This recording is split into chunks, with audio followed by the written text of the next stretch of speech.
Yogi Berra once said, baseball is 90% mental, the other half is physical.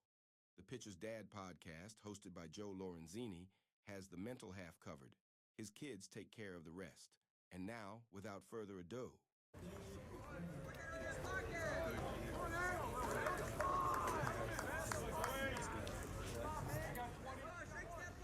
I love that intro. That's hilarious. It's I just heard that for the first time yeah. This morning, actually. I was listening to... Were you listening to it? I was listening to your interview with Chelsea. So Chelsea was great because she was asking me, hey, you know, what that was. And I was like, let me explain it. You know what I mean? On it. Sean Schroeder, welcome for coming on. Yeah, welcome. Thanks for coming on. I don't know what the right word is. Yes. I have to dedicate this episode to my buddy, Mickey Thompson. He is a Belmont cop. Him and I grew up along with my buddy, Pete Lottie.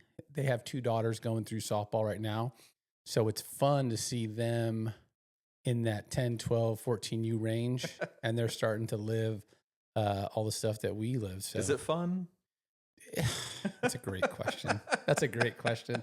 Yes, it's fun. Good. Their daughter's doing good. One of them's a catcher, and the other one's hitting pretty well. So I think they're right in the thick of it, right? I mean, that era, luckily Pete was saying, you know, they're going to kind of hold off on travel ball. Yeah. And both those guys were great athletes back in the day. Pete's got a little Al Bundy in him, you know, he had 4 touchdowns at Polk High kind of thing. Mickey played baseball with me and Pete played baseball back in Little League together. So good dudes. Cool. Shout out to them. All right. Well, good luck. Good luck to them and their daughters. Yeah, exactly. So we've been talking about this for so long. I'm glad we finally got it just got it done. Yeah.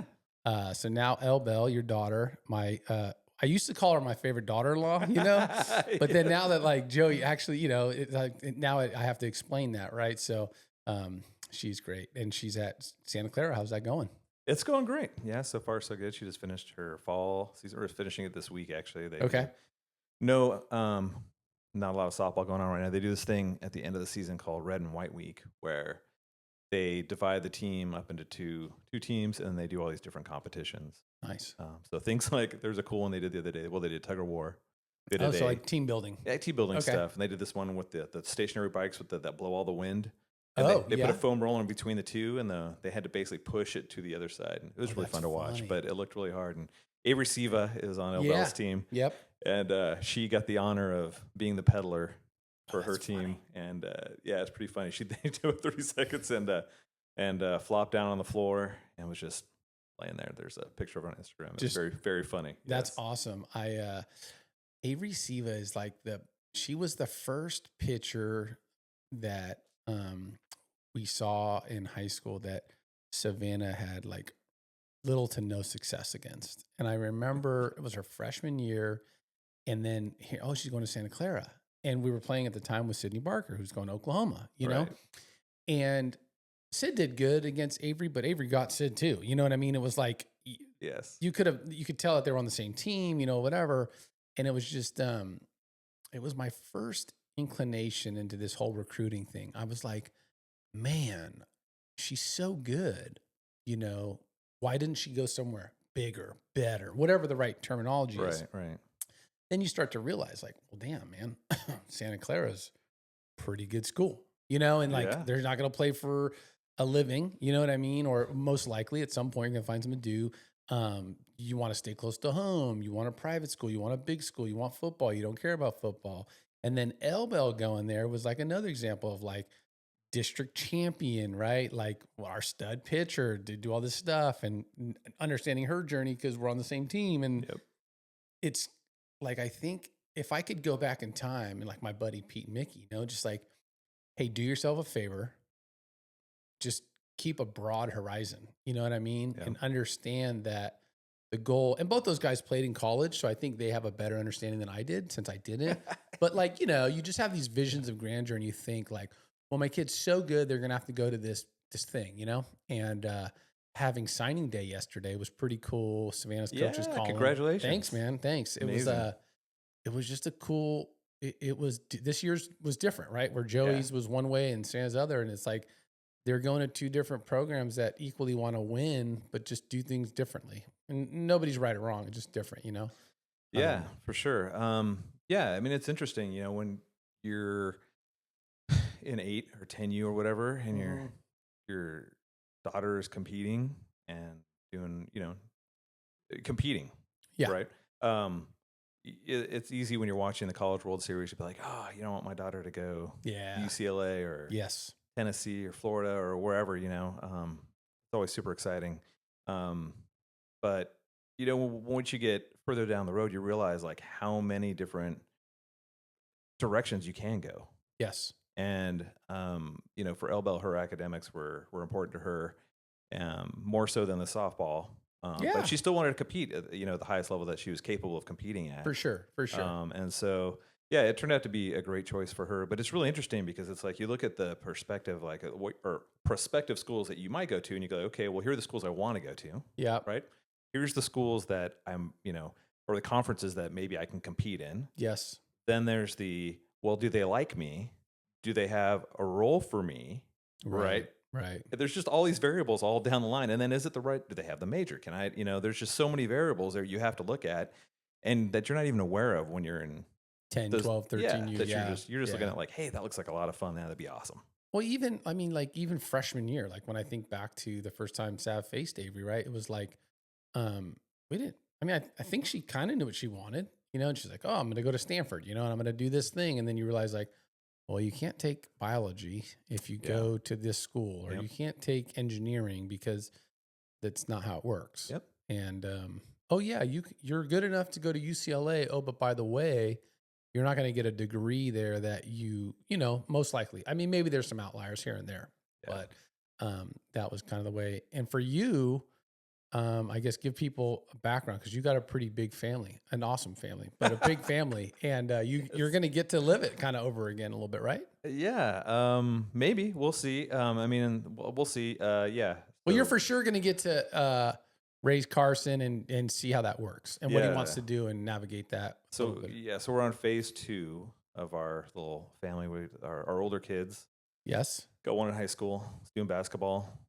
One that just became the president of a sorority, and then Elbel is at Santa Clara, and then we've got Sadie and Carson, and Sadie's 12, going to be 13 next month, and I thought she quit softball, but she told me 2 weeks ago that she wants to try out for the Foothill Select team. So. Awesome, well, that's cool. So so and Carson's in what grade? And then Carson's a second grader. And he loves baseball. Yeah, and of course, big Dodgers fan. Yes, he is, and I'm gonna encourage that as much as possible. And it's a good time to be a Dodgers fan too.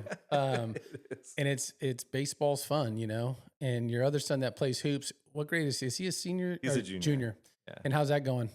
It's going well. It's similar to Elbel. He has been struggling with an injury. Mm-hmm. And so he's kind of working through that. Weren't you saying he's shooting with his left hand now or something? So he got an elbow, actually Little League elbow. Yep. Bone marrow edema, inflammation, which actually did start in Little League. It's like so common. But it was weird because it's like I was really hyper aware of overuse and everything, and was trying to avoid things and looking long term, and it just didn't matter. As it turns out, I actually don't think it was related to baseball at all. But it still bothers them. I think it has something to do with like gluten intolerance or something like that, like some other inflammation thing. So we're still trying to figure it out. I don't really know, but like Elbel had her injury right before the summer before junior year. So end of sophomore year. High school season, right? Yeah, and that would have been. And she pitched a ton, right? Because I don't think Kennedy was there yet, and I don't know was there any other pitchers at Oak Ridge at the time? Yeah. Okay, they had other pitchers. The first baseman girl pitched, and injuries are funny. Ryan Matthews, who runs OA, he said it best to Joey, like, the only way to prevent injuries is to stop playing.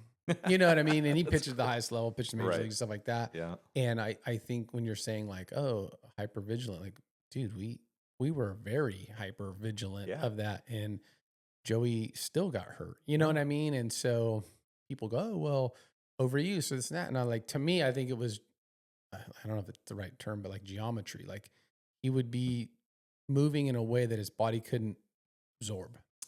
And then as he grew in one aspect, he could do even more. And then another part of his body, and it's like the hopefully, fingers crossed, we're at the point now where the engine is matched up to the transmission, is matched up to the drive shaft, is matched up to the rear end, and everything's working. So we'll see how it goes. Yeah. Well, obviously, he seems to have rebounded from his injuries very well. Yeah, I think at the time it's devastating. When Elbel was hurt, and very similarly, Joey was the year prior, so he was freshman baseball season, plays, and then that summer finds out he needs the surgery, and so then he's out for all of sophomore year.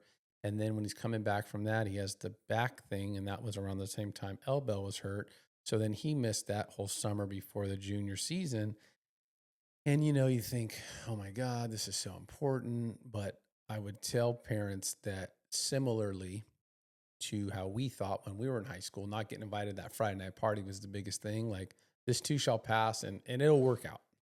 Yeah, absolutely. Yeah, it's interesting because you feel a lot of pressure, and you want to do all the things to help your kid fulfill their potential.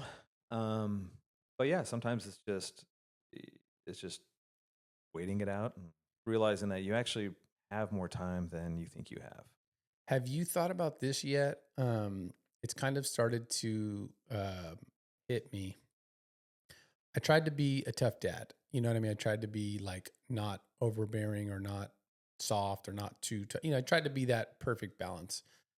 But if I look back on at least, let's just say Joey's, because Savannah's still doing her thing, but you try and prevent them from all the hurt. You know what I mean? Like, you try and shelter them from that. And so as a good parent, you do that, and that works out great. But when they get to college, there's no one to shelter them from that.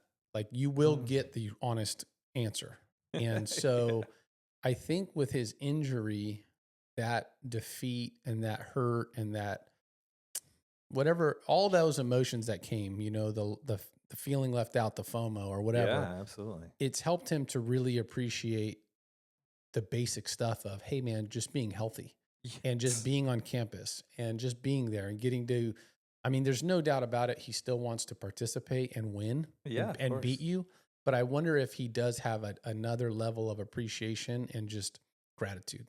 And I wonder with Elbel if she'll feel that way.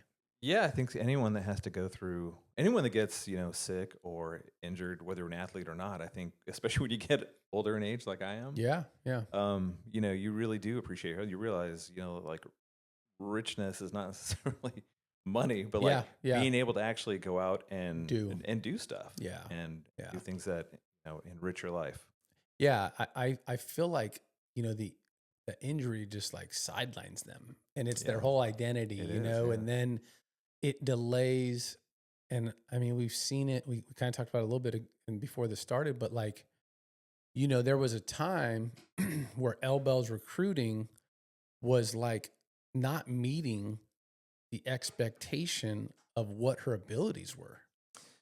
Yeah, that was, for sure. There's no question. To me, from the outside looking in, I'm not saying that from you. I'm saying to me, like, hey, I remember, like, what the heck don't these coaches see, dude? She's a stud. She's doing this. She's doing that. And for sure, there's days on and days off, but like, she's good. And yeah, it took her a long time to get back. Right when she got injured, she had just touched 65 as a sophomore. Okay. And based on what I've heard over the last couple of years, that was the number. That 65 was the number that you have to cross in order to get to that, upper D1 range or whatever. Yes. And that was her goal. And so, and she had just touched it, and then she went down, and it took her literally the entire rest from that spring recovery all the way to the end of the last travel ball tournament to touch 64. And I know is because you were the one that clocked it. And I wasn't there. Yeah. And I was like, I sent it, to her, and she was just so happy that she actually got close. Yeah. It'll be interesting to see what they get out of her at Santa Clara, like how much more, you know what I mean? Because she's going to be, I assume it'll be similar, in what Joey's experienced so far as like, they're worried about velo, but there's so much more, like when I was talking about the engine transmission, like they're building you up from your ankles up, and they start this lateral movement and jumping, and the base has got to be able to substantiate all this force and power.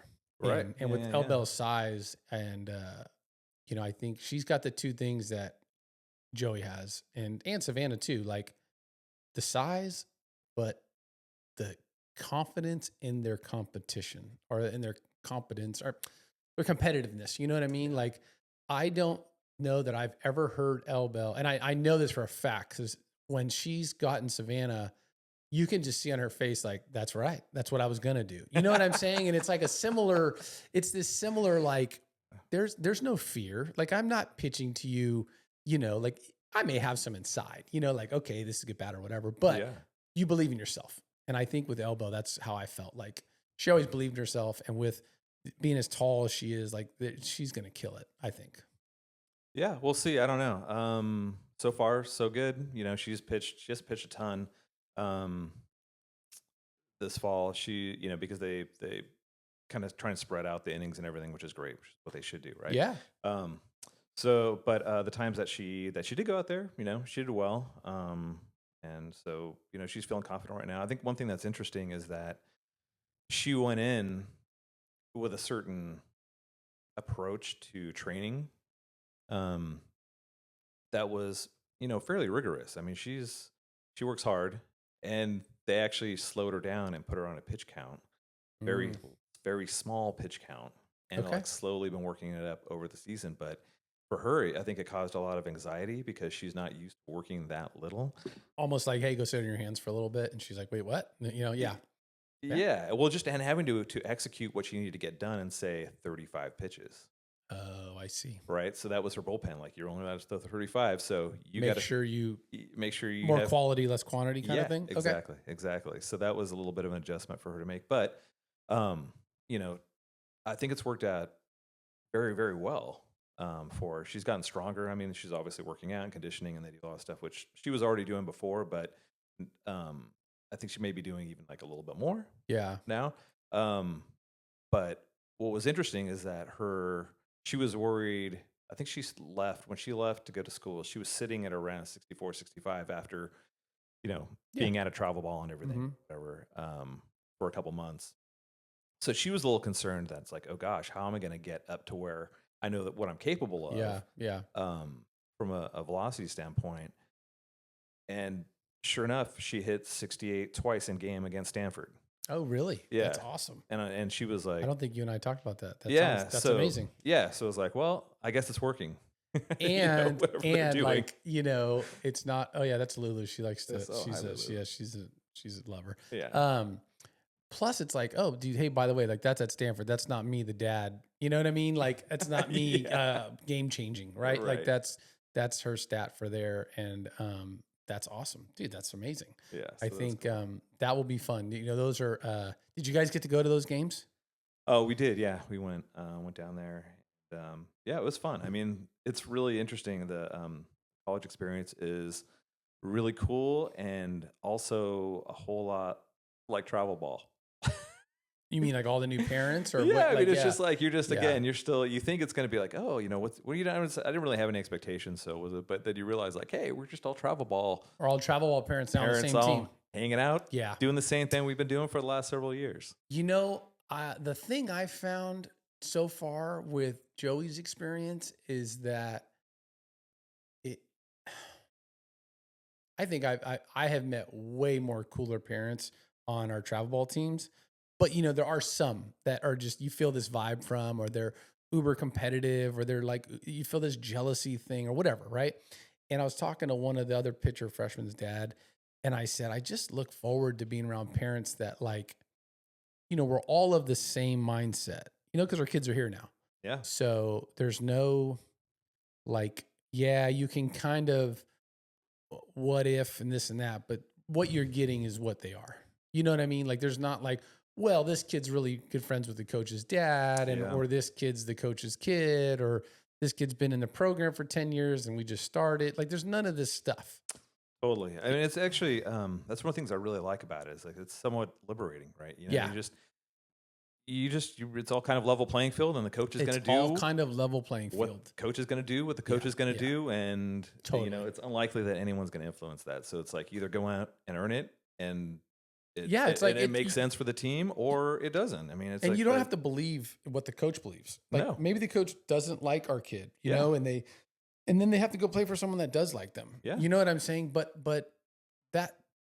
that's not what we're talking. Like, this is just, there's no other outside influences. Exactly. And so you're around other parents that are just like, man, I'm just grateful to be here. You know, it's a long journey. Yeah, and exactly. Like whatever happens from here on out, whatever, it's all good. And I think at least for me, you know, it's like a fresh start, you know, to just like understanding that level playing field aspect is like, cool, man. Like, hey, we're just here to earn some time. Yeah. And then I hope when he gets his time, he freaking and kills it. You know what I mean? And same thing for Elbel and all the girls. I mean, it's interesting. I don't know if it's because Savannah's played for so many different teams, but Angel brought up yesterday that like there's a tremendous amount of girls that all signed yesterday. You know what I mean? That we know. Yeah. And just getting ready for that second phase, like you said, it's cool, man. It's like it's gonna be fun to see the girls and getting to see the girls who are there now this year.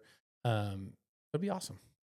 Yeah, I'm really excited for the spring season to start. I mean, it's cool with all the, you know, ESPN Plus and all the different, you know, conference channels and everything now that they have.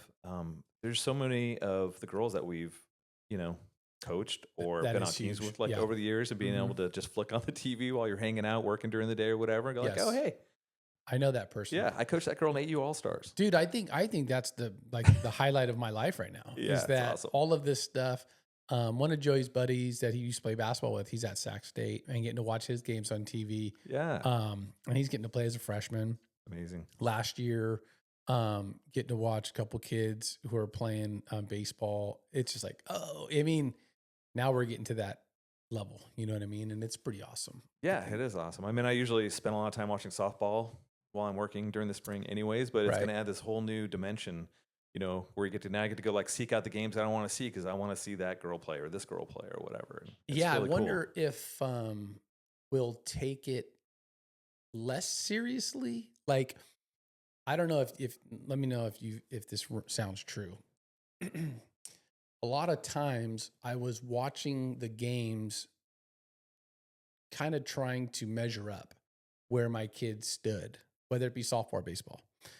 Now, you know, I'll pretty much be watching the game as an enthusiast and just enjoying my kid's game or that kid's game and like, oh, I hope they do good, but I'm not necessarily watching it with that same lens. I don't know if that'll be the same for you.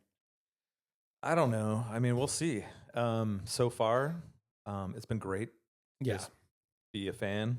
That's what I mean. Yeah. Like, I feel like I'm going to transition into being a fan because like going out to Arkansas and watching these scrimmages, I'm just enthusiastic for all these guys, even though my son is not in the game. Yep. It was very much like that on his travel team. It was really good. We had a really good nucleus. We won a lot. He pitched and he got to hit. And I would say I was genuine about that. And so I think now it's just like that next level of like, hey man, I just want to see the kids be successful. You know, they're getting an opportunity to be successful. I feel like in softball, I was like that as well.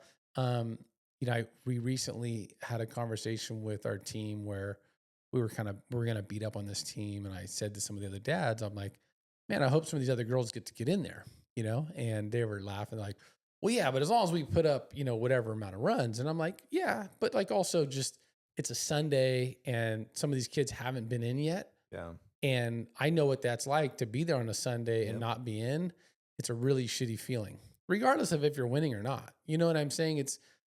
I think it's human nature, you know? I don't know if I'll feel that way in college. I mean, I'm sure I will. I'll be eating these words, you know, at some point. But like, you know, hey man, as a team winning, you're there. Because now we're not paying for that experience. Yeah. They're being paid for that experience. Yeah. So I don't know if that's a thing. You know, we'll have to see. Yeah, I mean, at the end of the day, I mean, I'm just grateful for Elbel to have the opportunity. Yeah. You know, and she's at, you know, the school that ended up being the right choice for her. And, you know, just grateful that she had that opportunity. Now, you had a couple opportunities East Coast. How excited are you that she's like driving distance away? Oh, man. I realize now I'm very, very excited. Yeah. Because at the time, maybe you're like, oh, what a bummer or whatever. I don't know. Yeah, no. And it was, I mean, those were all, you know, interesting, cool opportunities also. And, you know, legitimately excited and interested in those opportunities. But, at the end of the day, Santa Clara just ended up being the right choice for her. And so, yeah, it's great. I mean, being able to drive down, the traffic is horrible, but being able to drive down there. Weather's going to normally be really nice. Yeah. Campus is gorgeous. Yeah. It's in a nice part of town. It's cool. So I'm grateful. Yeah. It's interesting because my oldest daughter is down at CSU San Marcos. Right.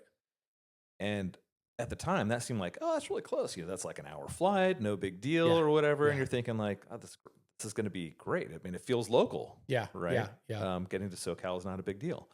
But it is much more difficult to see her than I anticipated. Because San Marcos is, where do you fly into? San Diego. It's North County, San Diego. Yeah. Okay. So it's just like, I mean, I'm conflicted. We're not going to know what we're going to be here and we're going to have to fly out there, but it's going to be hard not being able to hop in the car and go see him. Yeah. It's hard right now. Yeah. Yeah, it is. But you've got 2 kids. Yeah. On that side of the country now, or going to have to at the time. So, I don't know. I think it'd be a little different than us. We're still raising little kids, so. Yeah, I feel like, you're in such a different dynamic, and it's so cool, because it's like, I've been saying this lately, and I don't know, I'm not trying to say this in a mean way, but like, I'm ready for that grandpa phase, but I'm not, I don't want to be a grandpa. You know what I'm saying? Because I understand all the stuff. And so when I get to see Carson, and like, when I first saw Carl, I'm like, oh my gosh, dude, like, dang, you guys are starting over. It's crazy. You got this and that. And then now I'm not jealous, but slightly enthusiastic for your, like, oh, this is cool, dude. Like, but you're going to just be running wild, dude, because between the 3 that you got going, in my head, going through your timeline that I've already established for you, it's like, one will be graduating high school, one will be graduating college, then maybe at some point one of them will be getting married, and one of them's in college, and one of them's in high school. Like, your life is going to be pretty busy, dude. Yeah, I would imagine. I wouldn't be surprised if I was a grandpa before Carson graduated high school. Yeah, right. I mean, it's second grade to 10 years, you think you got a senior or so. You're like, if that's what she wants, then you hope, right? Like, and it's like, it'll be cool. I think you guys are doing a great job. And then you're still doing your band? I saw you guys got some sort of audio or something you posted. Oh yeah. Oh, that was for stuff that I recorded many, I don't know, decades ago at this point. So I still doing that. We don't really play out as of, lately, but we've been recording some stuff, so it won't be. Yeah, it makes sense that you guys do the music because, you have like a face for radio, so it kind of makes sense. Yeah. Thanks, always like that. Yeah. What did we had some good conversations. I think you and I, we really loved Game Changer, but we liked being specific. Yes. Can you think back to one of your favorite Game Changer stories as a pitcher's dad? I mean, and it probably wasn't you game changing, to be honest with you. I'm sure it was something else. I could say that I would say the most exciting one was the game that I think Elbow gave up, I don't know, 18 runs or something. Yeah. Against against a team that she had played for, and a friend of mine who's the coach. And then you deleted it. So that was the most exciting game changer moment for me. That I deleted? That's awesome. Yes. Yes. I was talking to so I had to game change this weekend, and what's been blessing is that I don't have to game change anymore for this team, but the mom who normally does it wasn't there. And I was talking to these dads, and they were griping about something. Oh man, a common gripe. Like we all gripe. Oh yeah, this girl had 87 steals in high school, but she never got caught. Like, wow, how do you have 87 steals? Right, I'm like, right. Yeah, I get it. And I was saying, sometimes there's a way to game the game changer, you know what I mean? And you can do it, right? And I try and always do it positive for our players, equally, laterally, or whatever, if I can. But this weekend, I was laughing because one dad was texting me because he wasn't there and he had an issue with something. Then one dad who was there was texting me because he had an issue with something. And then one of the coaches wasn't there. So he's on the text string asking, hey, how did this happen? You know, because there was like a weird, there was a weird thing going on. And then the wife of one of the coaches was texting me because the camera angle was kind of goofy. And then another parent was texting me. And so I had 5 people. Dude, that's unbelievable. Interacting with me. And I was over it. I'm over it, right? So then luckily, one of the dads that's there, because I'm like, okay, let me go fix the camera. Well, what it was we had won a bunch of games, and so the camera was dying because of the battery, but it was also getting hot because we're directing the sun, so it was overheating. So then somebody there is like, oh, hey, why don't you just do this? And I'm like, hey, why don't you fucking do it? You know, and it just came across as like, and I meant it joking, but like, it was just funny because I'm like, hey, and then everyone's like, whoa, like, funny Joe ain't having so much fun, you know? So then I'm explaining it. I'm like, well, hey, this person. And then, you know, everybody's like, oh, sorry. Because when you're doing the game changer, I think, and you've done it, like you're trying to do it as best as you can, as true and clear and accurate as you can. But there's a lot of judgment that goes into it. Like whatever, there's gray area with just about everything. Hey, passed ball, wild pitch, whatever, you know, air, not air, hit, you know, hard ground ball, soft ground ball, right? Well, you probably have a better perspective than I do on it because not only being a pitcher's dad, but also being a position player's dad. I think parents or whoever's had a game changer, depending on what type 100%. of position plays, it gets scored differently. 100%. I'm definitely a lot harsher. Yeah, when I score than other people. No, I mean, you know, not necessarily in a good way, but also, and this is 1,000,000% factual, correct, unfair. I will typically put the blame on the catcher if I can, because I don't think coaches look at catchers' defensive statistics. Right. I could be 1,000,000% wrong. They're not comparing wild pitches versus pass balls. Okay. When I'm looking at that stuff, right? Okay, wild pitch, runner goes from first to second. Then next pitch is a base hit, runner scores. Then the next pitch is an out. Mm-hmm. Okay, in that scenario, it's an earned run to the pitcher because the runner is in scoring position now based on the pitcher's actions. Right. If it's a passed ball, right, that is technically kind of like an error on the catcher. And so the runner's in scoring position now because now there's a couple of varying factors here, like, hey, 2 outs. So it's supposed to be like, hey, would that person have scored otherwise? You know, and so there's things to it. But here's a question for you. Yeah, go. Scoring question. Yeah. I got into a discussion with a parent once, friend of mine. Mm-hmm. Just she's really, really good at scoring the book. Yep. Very, very high softball IQ and understands all the things very, very well. And she would score pitches as wild pitches, even if the pitch was sort of intentionally, you know, hit the dirt or whatever. And the question I had for her and the coach at the time is a former baseball catcher. So I'm like, okay, if Clayton Kershaw throws a curveball and it bounces in the dirt 18 inches in front of the hitter and he swings, right? Obviously, it's a strike. But is that still considered a wild pitch, even if he meant to do that? So I don't think and that's a great question because Joey Clayton, he loves Clayton and we watched him forever and he has such a loopy curveball. Yeah. Still, though, even when they say like bury it, there's never really a call for a ball in the dirt because, right? Like it could go past the catcher. So like, well, but an 0-2 count, right? An 0-2 count. Sure, hey, no runners on. No runners on, 0-2 count, 2 outs, let's say. Yeah. You're still not going to call for a ball in the dirt. You may call for a ball low, but I don't know if I've ever heard, and I'm not saying like, hey, I'm not the coach, right? Maybe Dave Roberts is like, hey, bounce it 18 inches in front of the dirt. My response to you is that's got to be a wild pitch because what if it hits a rock or it hits home plate or it hits the black of the plate and it makes this egregious bounce Sure. that then the catcher can't block? I would hate to give that to the catcher. You know what I mean? Like, is it fair to I think the answer to your question is it catchable? I guess, I mean, technically it is a wild pitch, right?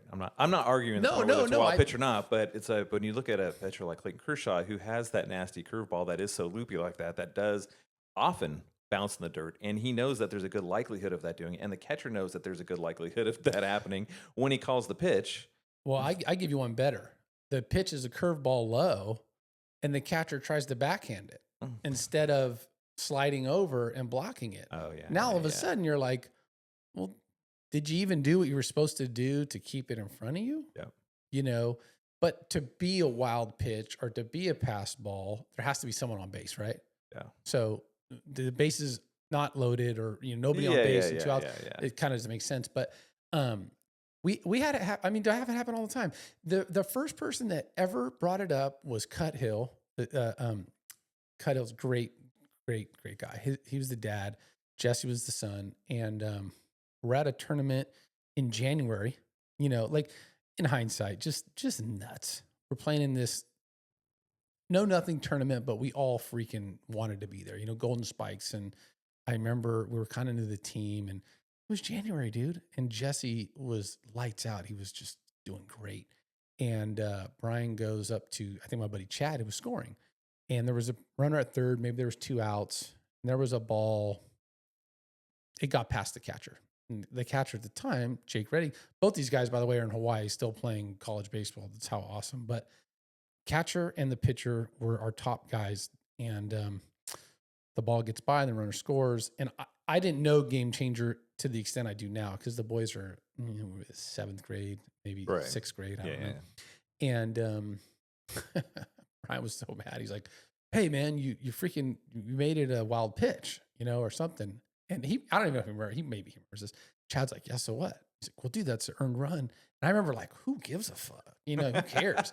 But then like in realizing like, it does start to matter. You know what I mean? It does start to matter. And that was the first time I can remember of like substance of like, okay, we're not talking about errors and batting average. I always knew that was a thing, but now we're talking about that next level of stats, Now I'm sure there's a catcher's parent out there that's just like, hey dude, it matters, because look at the guy for the Giants, like his run differential on his defense.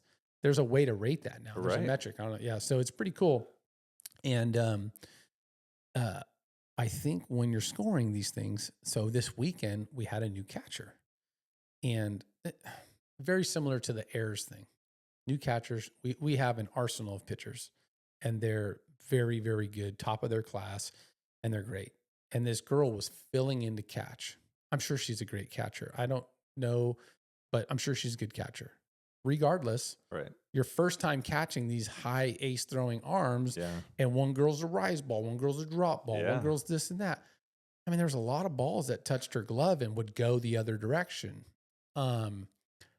Those are hard ones, because I'm like, hey, if she's reaching all the way across her body and she barely gets the glove on it, was that where it's a pass ball or is it a wild pitch? And it's not like the fly ball that hits the kid's glove and falls out. You're like, oh, error. You know what I mean? Yeah. So there was a little bit of that. And luckily, all the pitchers are going somewhere. And I don't think the parents are like uber sensitive to it. But everybody, I think, to a certain point is with Game Changer. As you were, right? I mean, there was times where you'd say, hey, hold on, dude. Like, why is this that way? And I'm sure I would too. That's probably why I game changed, because I didn't want to leave my mental well-being to somebody else. Yeah, I mean, I just honestly, I just enjoy the numbers part of it. That's part of it. And then I think there's also trying to figure out like an objective metric for your pitcher, right? So 100%. Elbel, she's also very interested in the numbers. Like she's really good at math. She likes numbers. Yeah. I'm not good at math, but I still like, the statistical part of it. And so I was always looking for a way, how can we measure in this very unscientific, world of Game Changer where it is so subjective and it can vary a lot depending on who's scorekeeping. What objective measures can we look at? Not to show how good you are, but track your progress. Dude, exactly. I mean, and shit in, shit out, right? Like, if I'm not paying attention, and sometimes I've been guilty of this. I'm answering one of these 5 texts from the 5 parents during the same inning, and I miss a pitch. Oh, hey, was that a ball? Ball strike? Okay. But how about now? Was it a called strike or a swing and a miss? Because if you're going for your whiff rate, that matters. It totally does. If you're going for your foul tip rate, it matters. Mm-hmm. Pitch count, we know matters. But then now all of a sudden, if it was a 3-2 count, but I had it as a 2-2 count, and the next ball is a ground ball, well, that pitch counts as a strike, but you didn't get recorded as the ball. So you have one less pitch down, and your strike percentage is up. Yeah. And if you only throw 30 pitches that game, that's, 1/30. But, like it compounds, So I think for parents that are getting as dorky as we get into it, you better trust who's keeping, and Steve Wong's wife, Angela, she actually does a really good job because it mattered to me when she would do it and I would watch it. And then I'm like, she's dialed. Like totally. she's. And that's a great place to be when you have a scorekeeper that you're just like, hey, they're nails. I mean, I've had, She's mean though. She's mean. If it ain't a legit hit, she'll score it. And that's cool. That's good though, that's man. Fine. That's good. And I say mean joking because she's actually super nice. I know what you mean by that because I'm that guy also. She's consistent. Yeah. And that's all you want. Yeah, for sure. Because guess what? I don't know. I think that the meaner you get, the closer you get to the truth of what you actually have. Yeah. So I don't mind that at all. It happened this weekend. There was a ball to the second baseman, and she kind of double clutched it or something. And the girl was running. It was going to be a bang bang play, and she threw it away. Mm-hmm. And the Utah Valley coach was there, and so I'm like, man, it wasn't my kid. Yeah. The girl had been striping the ball. I mean, she had been barreling things right at people. So me, nice game changer guy, I'm like, dude, she deserves a hit. I think she might have beat that out anyways, but we'll never know because the girl kind of just didn't even fumbled it. It was just a slow chopper that she didn't charge. And then she had to rush her throw. And so I was like, give her a hit. So I look at Utah Valley. I'm like, hey, what do you think? Hit or air? She's all, ooh. She's all, I'm like, now let's preference this. She's been lasering balls, you know what I mean? Yes. And she goes, I go, so she's kind of due. And she's like, hate to break it to you, that's not how it works in college, And I was like, touche, right? She's like, right. she's like, I'm gonna go on air. I'm like, okay, that's fair, because life's not fair, right. So it's like, shoot, sorry, Jules, that's it.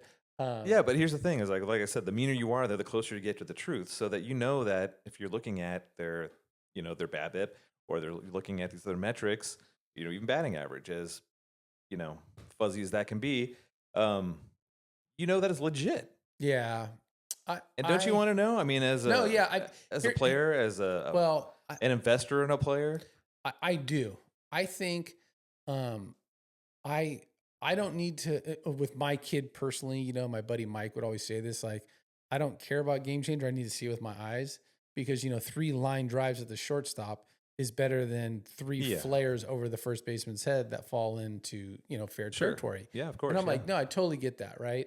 But my problem is the psychological aspect of everything you just said. For sure, I want to know the truth. I want to know if Savannah's hitting good. I want to know if she's in the count. I want to know if Joey's pitching good. I want to know if he's throwing the right pitch. But when you're in this youth game, Shane's a good example. This would be my good example. When Shane was our liaison, he was so mean. You know what I mean? He was so honest, right? He'd say, I don't know. Like, they're okay. Instead of saying they're good. Or, instead of saying, air on the side of 7.8, let's give her an 8. He'd be like, I think she's a 7.5, is what he'd say. Yeah. And he would be very, very straightforward. He'd always be the truth. My problem with that was I would say, hey, you're a dad. So there's no credibility with these coaches, meaning like, it's not like they have this long-standing relationship with you. So when you say 7.5, They're thinking 5-5. Yes, they're assuming that you're putting that fluff on it that everybody else puts on it. Yeah. So now they're lower than what they should be.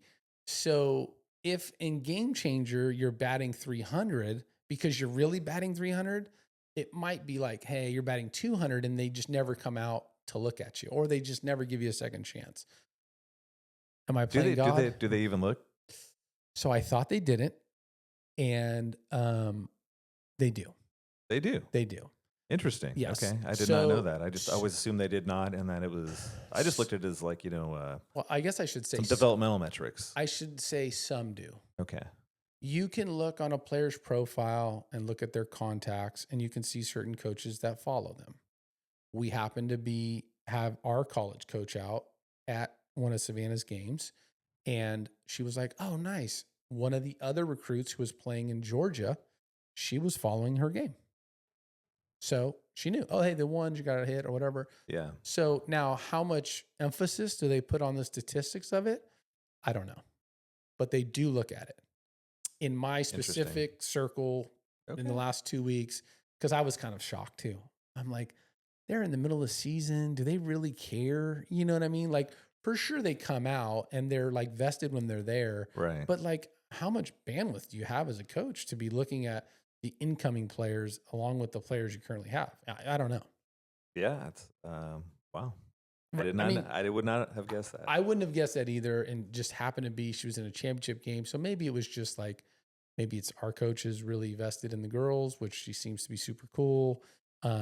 She's a recruiting coordinator. So maybe she's double checking and crossing T's, dotting I's. I don't know, you know? But yeah, it was cool. And then over the years, being Game Changers, for sure, like you'll see a coach's name come up and it's their official college thing. Now, what do they measure it? I don't know. For Joey in baseball, typically Max Preps is what they're looking at. Yeah. And now we know that Max Preps is Game Changer. People didn't know that. And they thought, because back in the day, Max Preps was, hey, you put it in a book and then the coach goes and puts that stat. Now it's just automatic uploads. So hate to break it to you, but so what is your advice for your buddies that are now in 10 and 12? You travel ball. That's a great or softball. Great question. And how to think about Game Changer. Yeah, I think I would say use it to keep score. Use it to get good video. Use it to watch the games when you can't be there. Statistic wise, and I would say this for anybody, stop looking at other people's stuff, because comparison is the robber of joy or whatever that saying is. I'm guilty of it. It happens to me. I look at how many innings this person has or how many hits this person has or how many at-bats this person has. And it'll ruin a good time, and I think,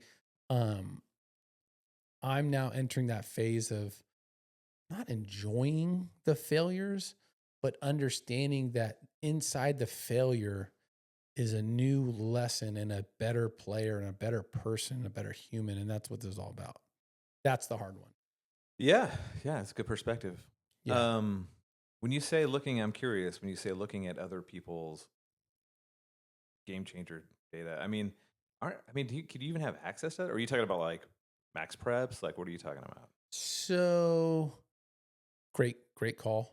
When you're the Game Changer person, you can look at everything. Oh, okay. Right. So I can see everything. I can see. Oh, I'm sorry. Not like other teams. You're talking about teammates. Teammates. Yes. Okay. Other teams. Okay. Right. Like, oh, are they on the better team because they're playing on the, whatever. Like all of it. Control the controllables, right? That's what we tell our kids. It's like what I need to tell myself.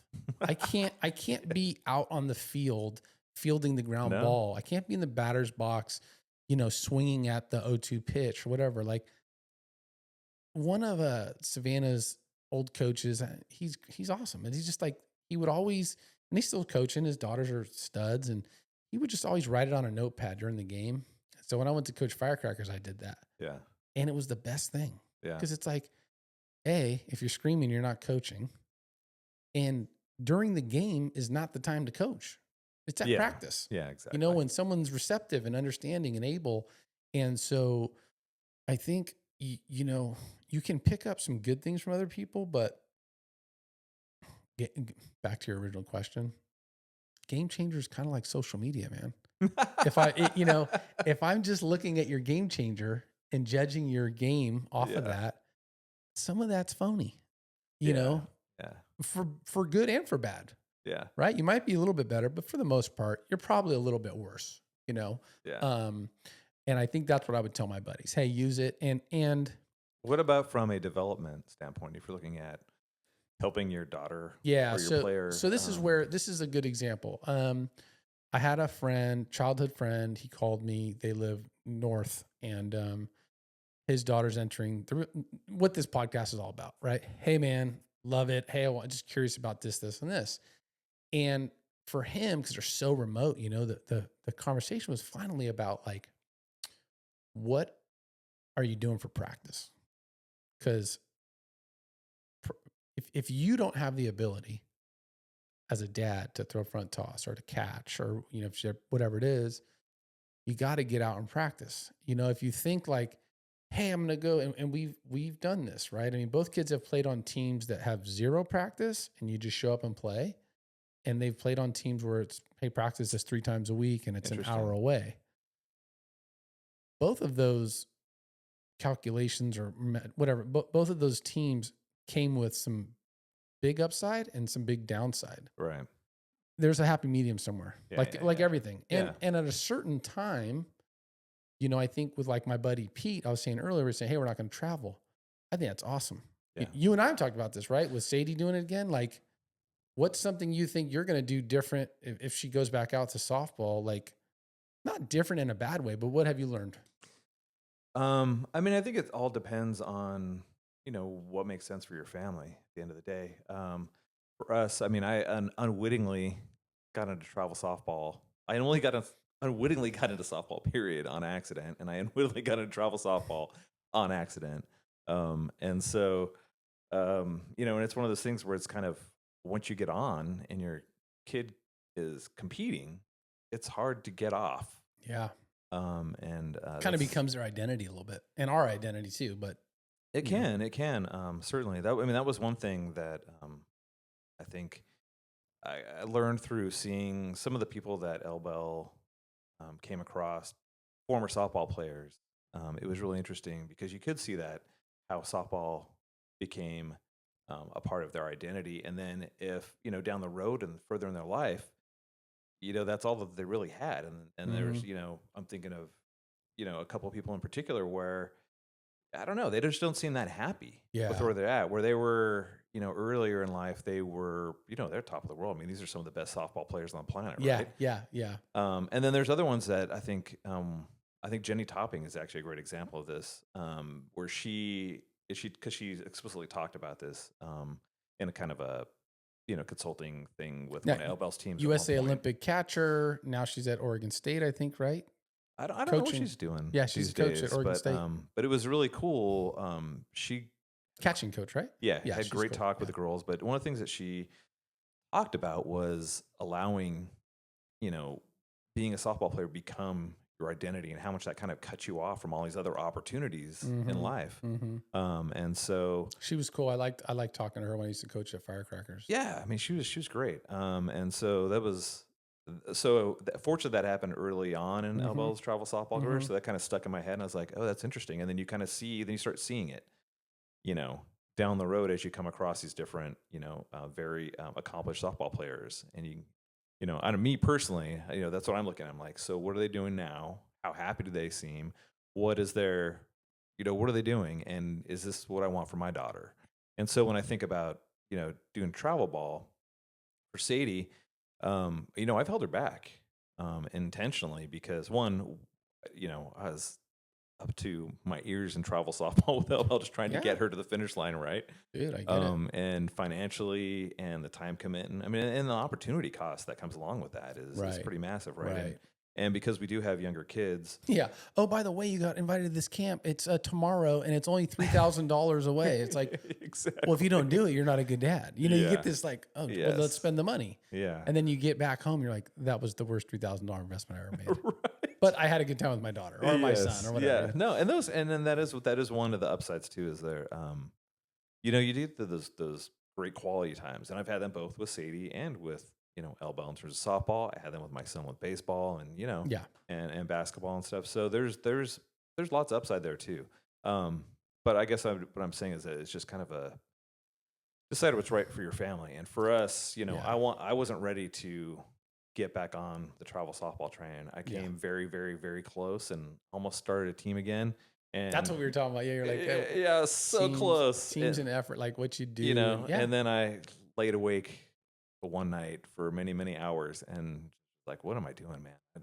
This is not the good choice for me. And so, so we just did that. So I'm just kind of letting Sadie kind of determine what happens. If she wants to go down there, then we'll certainly look at that. But right now, she's happy doing select. I think it's the right place for her. I don't, because I held her back in rec for so long. She didn't have the same development opportunities. Is she a pitcher also? Yeah, she's a pitcher also. Okay, cool. I tried to make her a middle or outfielder. Yeah. You're like, I want to watch you play more, right? Yeah. That's a gosh. That's going to be, because you know it. You know what I mean? Yes. So you kind of can understand, it's easy with the metric, right? With the pitching, it's like, well, hey, you throw 65 miles an hour, so I know the world's your oyster. Or, hey, you throw 55 miles an hour, so I know we don't need to bother traveling across the country or always going to this. There's a metric there that's very simple. I agree with you. It's like, when people say, oh, man, well, how'd you do it? And I'm like, I don't, like, my kids, and that's the joke, right? Joey's my Labrador, Savannah's my cat. It's like, Joey would just, he always wanted to do it. Boom, boom, boom, boom. And Savannah's like, take it, leave it. And then she turned into, hey, let's go. Yeah. And I'm like, perfect. Yeah. Because it wasn't, just like the way she wanted to do it. And so they're equally great. They're just equally different, and I used to think, oh, it's a boy and a girl thing. I don't think that's the truth, because it's just every kid you can have 5 boys, they're not all going to be the same. And yeah, absolutely. And they've probably, Sadie's got to have looked up to her 2 older sisters and see, okay, I like this about this one. I like this about this one. I think this is cool. Or, and pick and choose what she wants to do from that, maybe, right?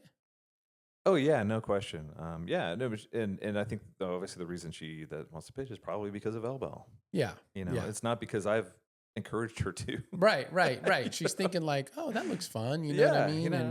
And she genuinely enjoys it. So, it's cool. But I think the one thing that you get from that is kind of like Savannah, like if they do decide that they like it, right? They've come to it freely on their own. Yes. And then that it's not really because of you. Where I think with I don't know how it was with Joey, but with me and Elbow, there was a point early on where, softball was intoxicating to me. Like, I loved it. I'd never experienced before, and it was, let's say it's part of my identity, but it's like I thought about it a lot. I enjoyed it so much. Oh, dude, the joke between all of my buddies growing up was like, man, I hate when my job gets in the way of Little League. Because right, you lived and breathed it, and so in baseball, local Little League was, it was phenomenal. I always talk about that. Like, some parents skip it and they go to travel, and I'm like, dude, Little League's the freaking best, because you got kids you have to have on the team, kids that you want on the team, and you really have to manage those expectations. And sometimes the ball to right field doesn't get caught because Johnny doesn't want to be there and his dad made him be there, Totally. But those are some of the best stories. And and there's also that sense of community. Playing in your community, I think, has 100%. A ton of value. And I think that's why, even though people would say that Little League doesn't necessarily prepare, baseball players at a certain point, there is that part of it, the community part of it, which I think is super important. I think that's what people love about Little League is that community part of it, and that's what I love about Little League. I listen, I've said this a million times. We, the parents, screw this up. We screw it up. You know what I mean? It's like, if you could make travel ball extinct until they're 13, I think that would be the best thing on the planet. Yeah. It's just not allowed. Yeah. It's not allowed. Yeah. You have to play Little League, go play rec ball, go stay in your town, play in your town. And when that team beats all the teams in your town, then go play Tournament of Champions. Yeah. Go play that. And then in the summer, you'll play an all-star game. Yeah. Or you'll play in a this and that. And then, oh, by the way, go to the lake one week because you have it off, or go to Hawaii one week because you have that off, or, oh, I don't know, go play basketball, go play volleyball, go play soccer, go do something else. But we have ruined it. Capitalism probably has ruined it, honestly, I don't know that I'd say it's capitalism so much. I mean, that certainly plays a role because, there's all these, at the end of the day, it's someone's business. Yeah. And but yeah, you're right. And it's the someone's parents. It's like, I'm going to make a new livelihood. team. I'm going to make a new team because we could play all the time. We can go win this tournament in Sacramento, and then Sacramento turns into Stockton, and Stockton turns into Modesto. Modesto turns into LA, and then we got invited to the Georgia 200. Well, let's go to Georgia. Yeah. Well, then there's like the FOMO too, and you're like, shoot, am I letting my kid down because 100%. I'm not able to keep up with 100% because all these other parents are investing all this time and money into their kids, and it's wild. Yeah, it is and wild. It's like you learn a lot more. Like, I mean, it's funny, right? When I was in Little League, so in San Carlos, couldn't throw curveballs, couldn't pitch more than, let's just call it 60 pitches, whatever, X. Yeah. And you had to rotate kids around. The rules were even greater than what Little League determined to be the safe rules.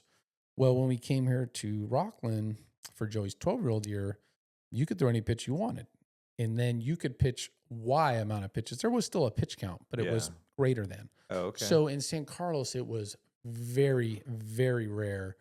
If I'm saying this wrong, don't shoot me, but very rare for a kid to throw a complete game. Oh, yeah. Because A, you just didn't have that accuracy or whatever. And B, the pitch count and the pitch limit prevented that.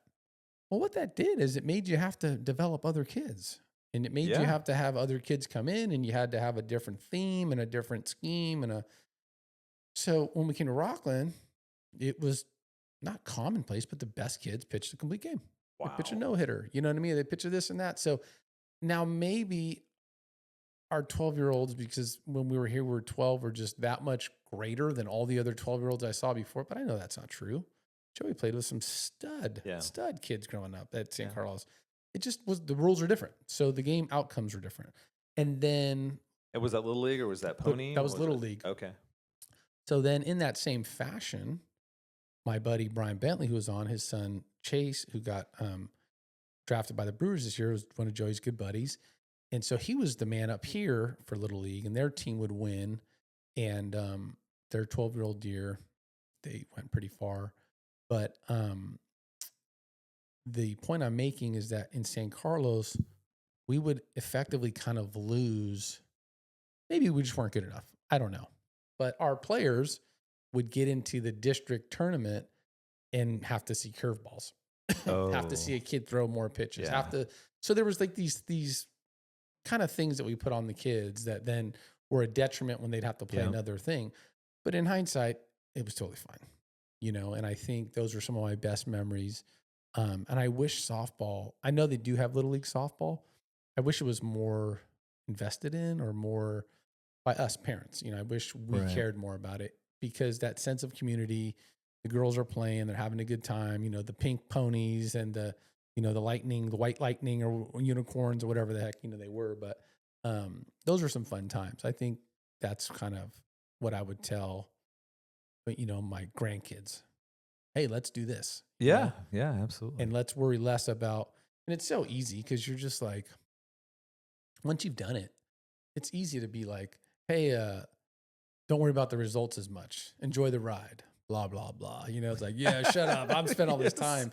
But it really is, hey, like, enjoy the ride. I think it's easier to do if you've done it before rather than it being your first time, because there's just so many things to think about, and there is that you want your kid to fulfill their potential. They want to have as much success as they're capable of having at whatever level that is. And, until you've done it once, you don't know what you don't know. You don't know what you don't know.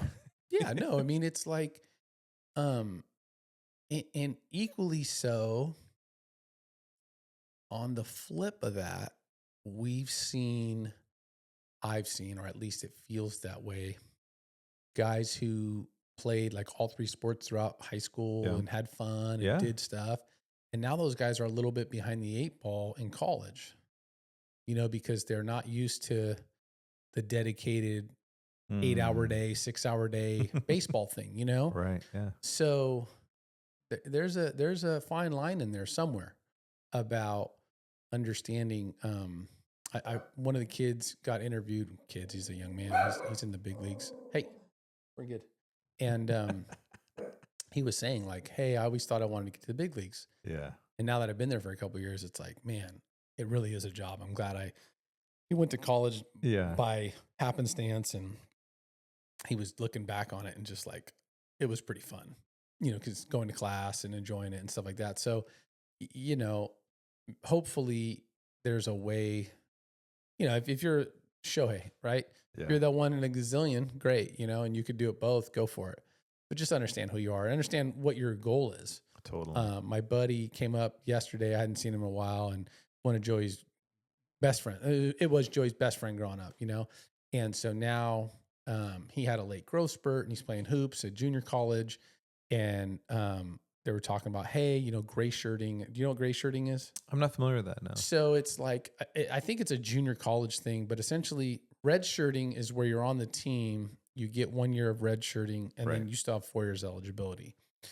Well, red shirting can be used for if you didn't play. There's kind of a medical red. There's a lot of different things. Gray shirt means you're on the team, but not really. Like you're enrolled for a minimal amount of classes. Okay. So you don't qualify as a full-time student. Therefore, you're not really on the team. Interesting. I don't know. What's the function of that?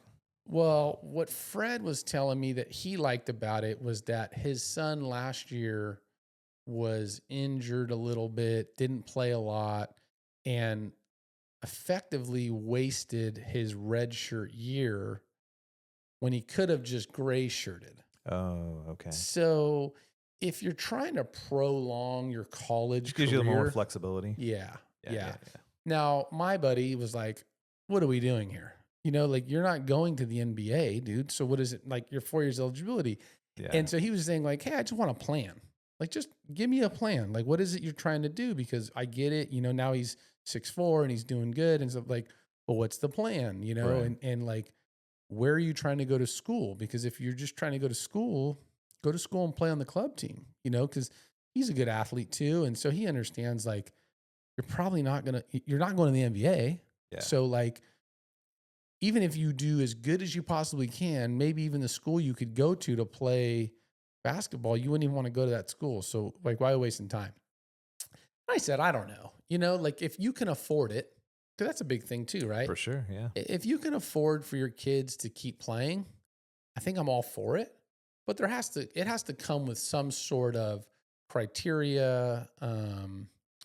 There's got to be some measurables there, and his thing is like, well, if you're not really taking classes and you're not really playing, you're kind of just wasting a year. Yeah. Is what he was saying. And I get it. I'm like, yeah, hey, what do you do with the other time?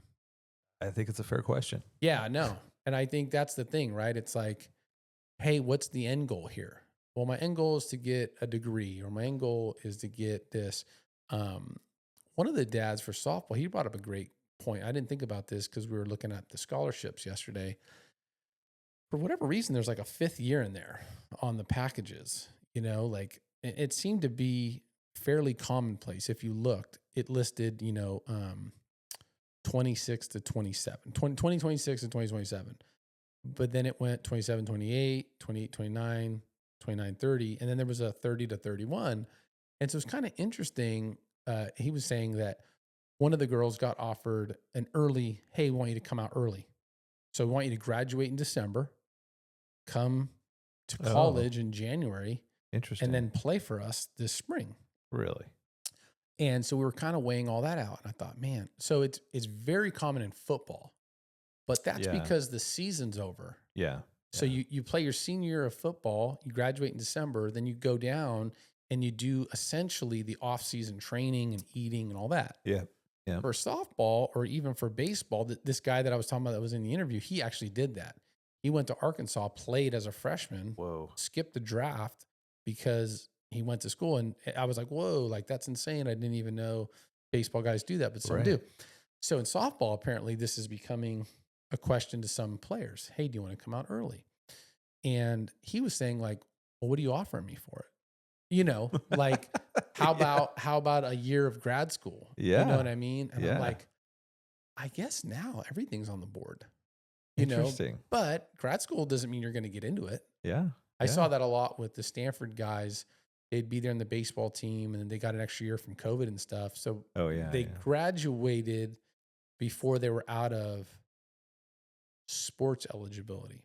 Mm-hmm. So then they wanted to stay and play their last year. But because you were at Stanford didn't mean you were going to get into grad school at Stanford or law school or whatever. Yeah. So a lot of guys had to leave. That's an interesting one too. Yeah. But I mean, the COVID thing definitely had an interesting impact on things. But I think going forward, I mean, that's interesting that they would offer a 5th year because. They didn't.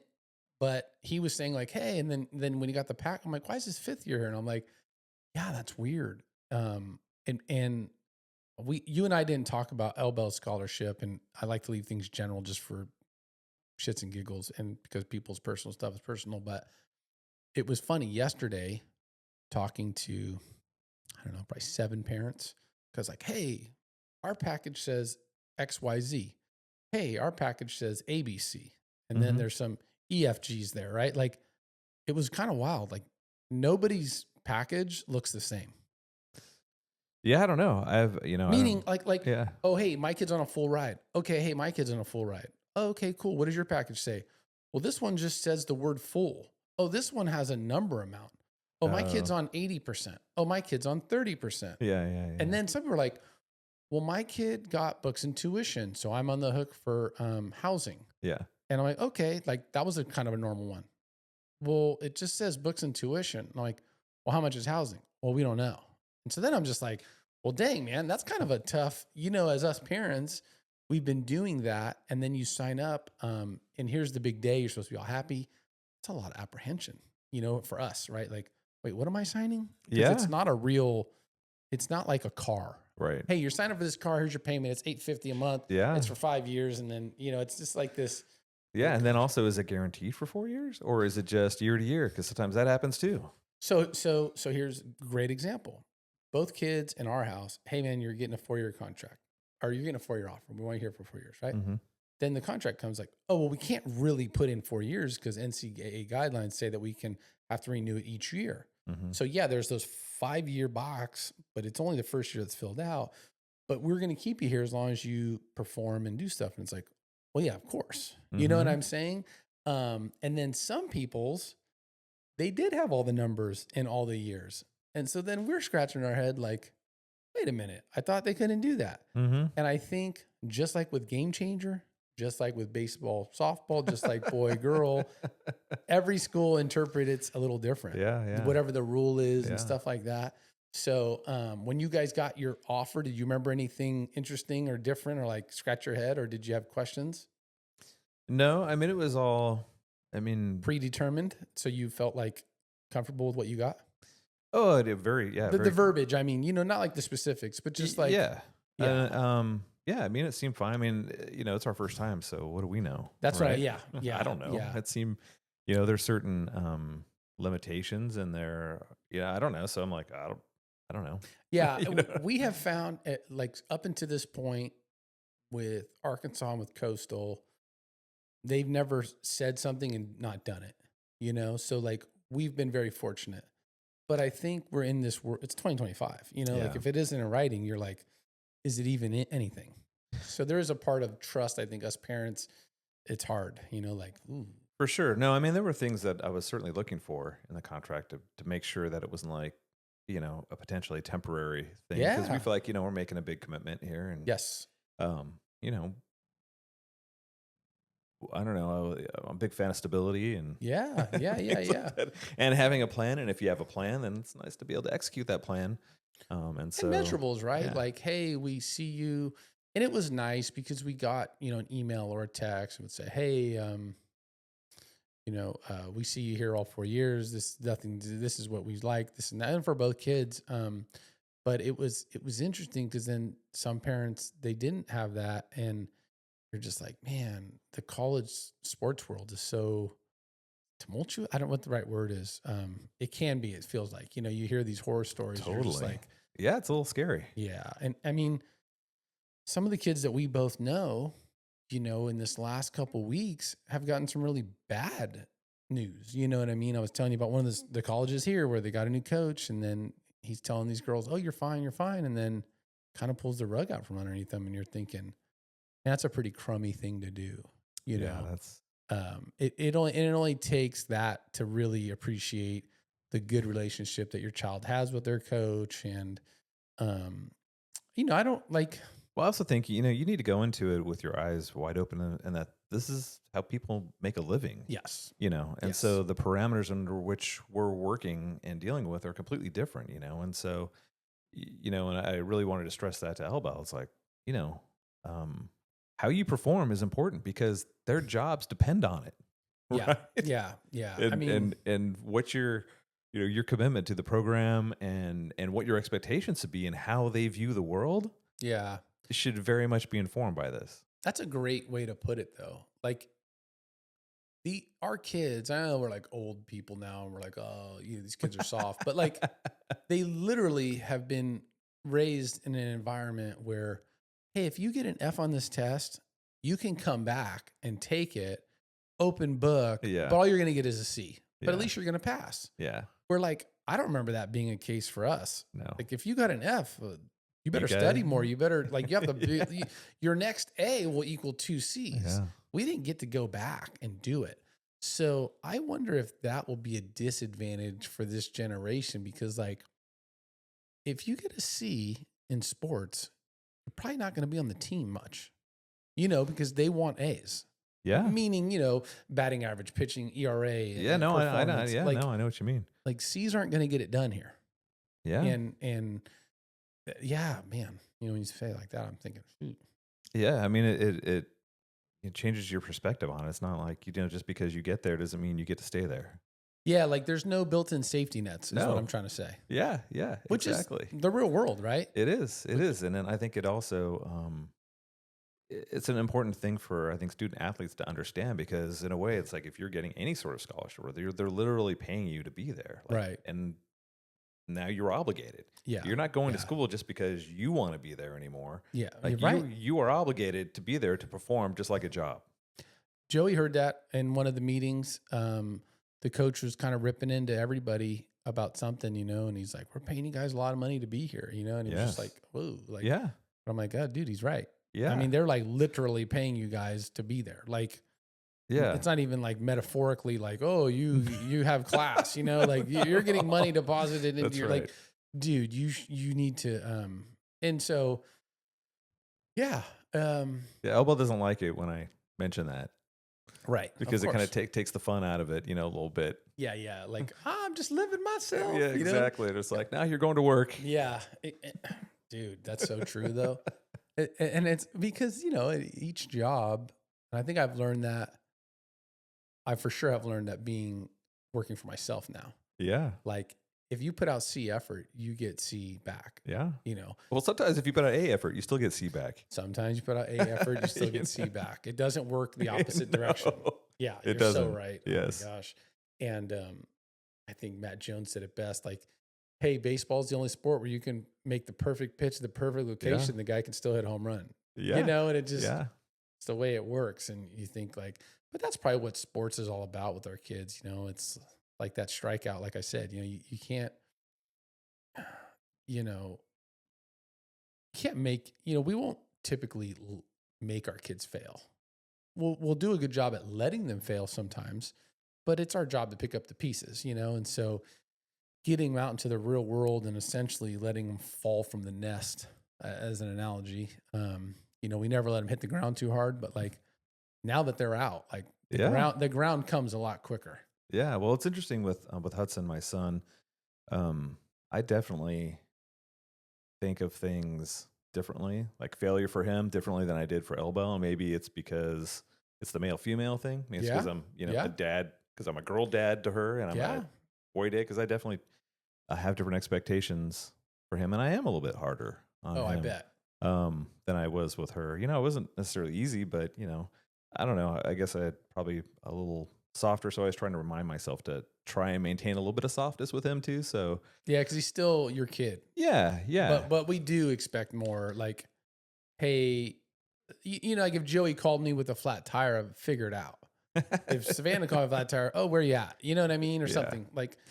So that's good. And Hudson deserves equally, right, the hard, but the soft, or at least I don't know what the right term is. Yeah, no. But I guess my point was, and bringing that up, was that he through his injury, you know, like Joey experienced, you know, sort of the mental part of that is tough. Yeah. You know, and you know, with Elbel, because it did affect her recruiting like so much, you know, it was hard. You know, it's like I felt really bad for her. She's worked really hard, you know, and to have the kind of like the rug pulled out from under her right at a critical time was very hard for her. But with him, it's different too, because he's a basketball player, you know, because of the portal, because of the dynamics of things, you know, it's like, and because he could, I'm not saying he will, this is where he's going, but like as a male basketball player, or even female, but you can play professionally. There's an outlet for that. Unlike, you know, less opportunity in softball.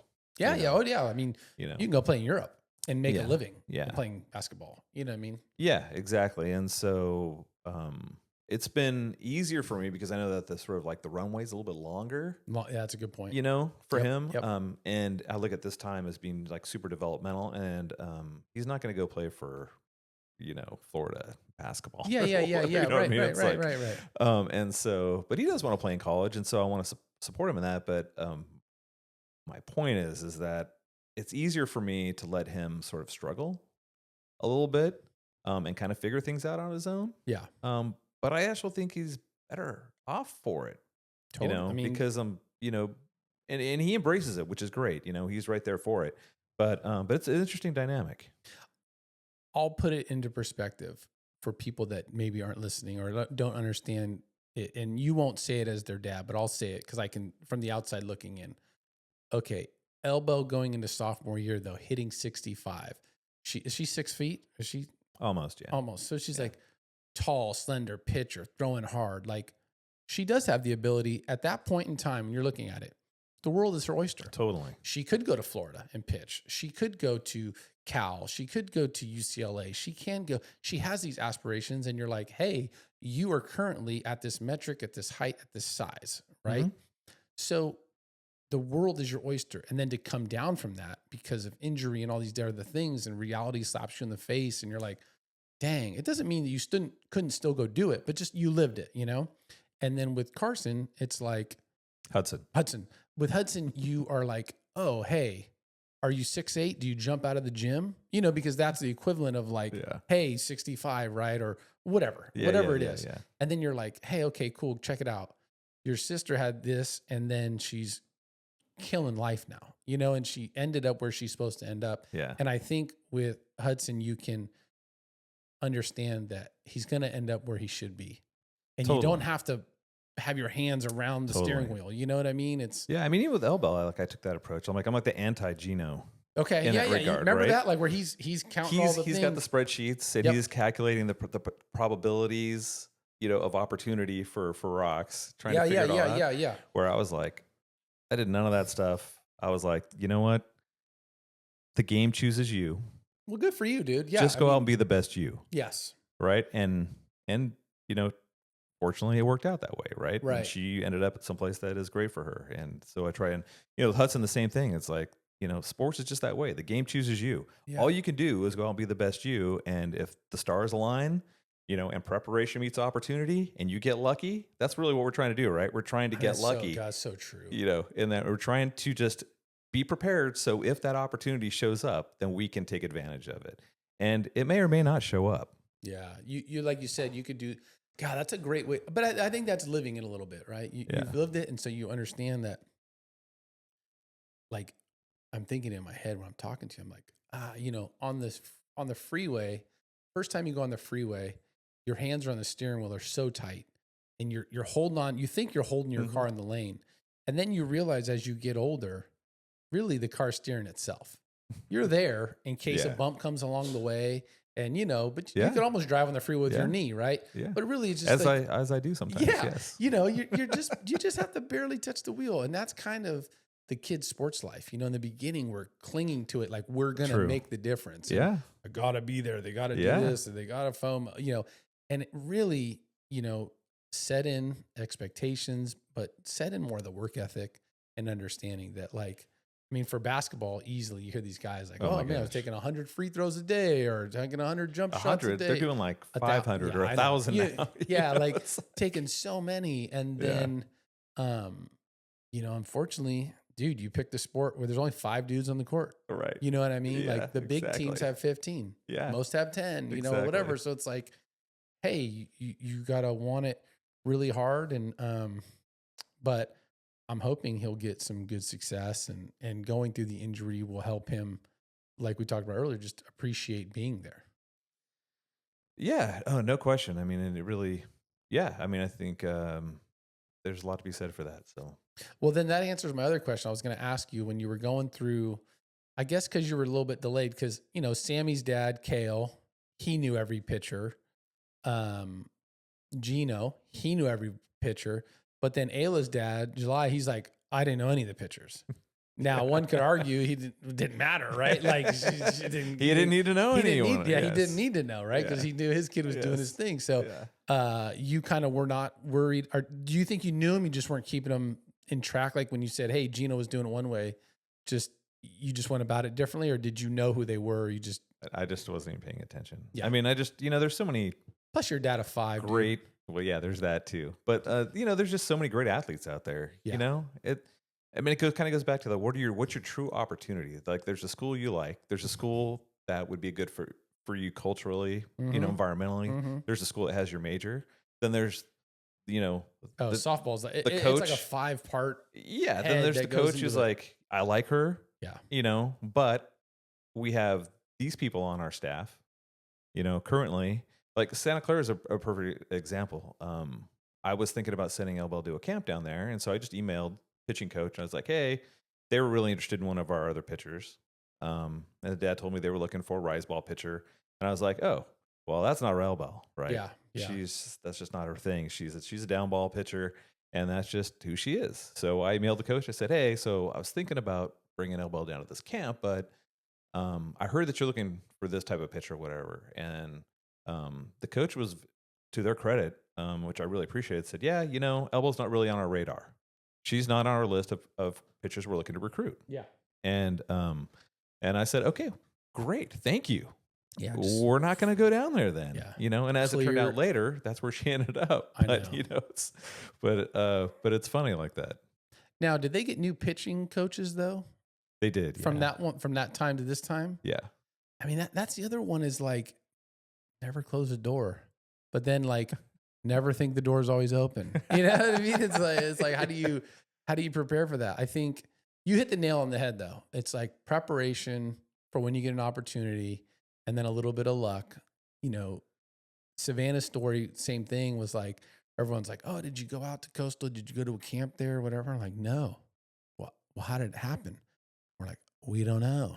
And then they're like, really? So then we get to the visit and we ask, and they're telling the story, and they're like, well, yeah, Coach so-and-so showed up and she hits this ball. And she's like, man, you should see this girl. She hits the ball far. And then the next coach at the next tournament's like, hey, you should see this girl. She hits the ball far.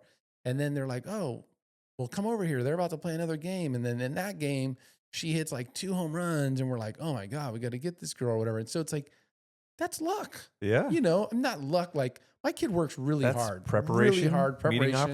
Meeting opportunity. Yes. And then happenstance. Yeah. You know what I'm saying? Yeah. Like they're like, yeah, 3 different times we saw 4 home runs. I'm like, okay. And I'm like, they could have saw her 3 different times and saw 4 strikeouts.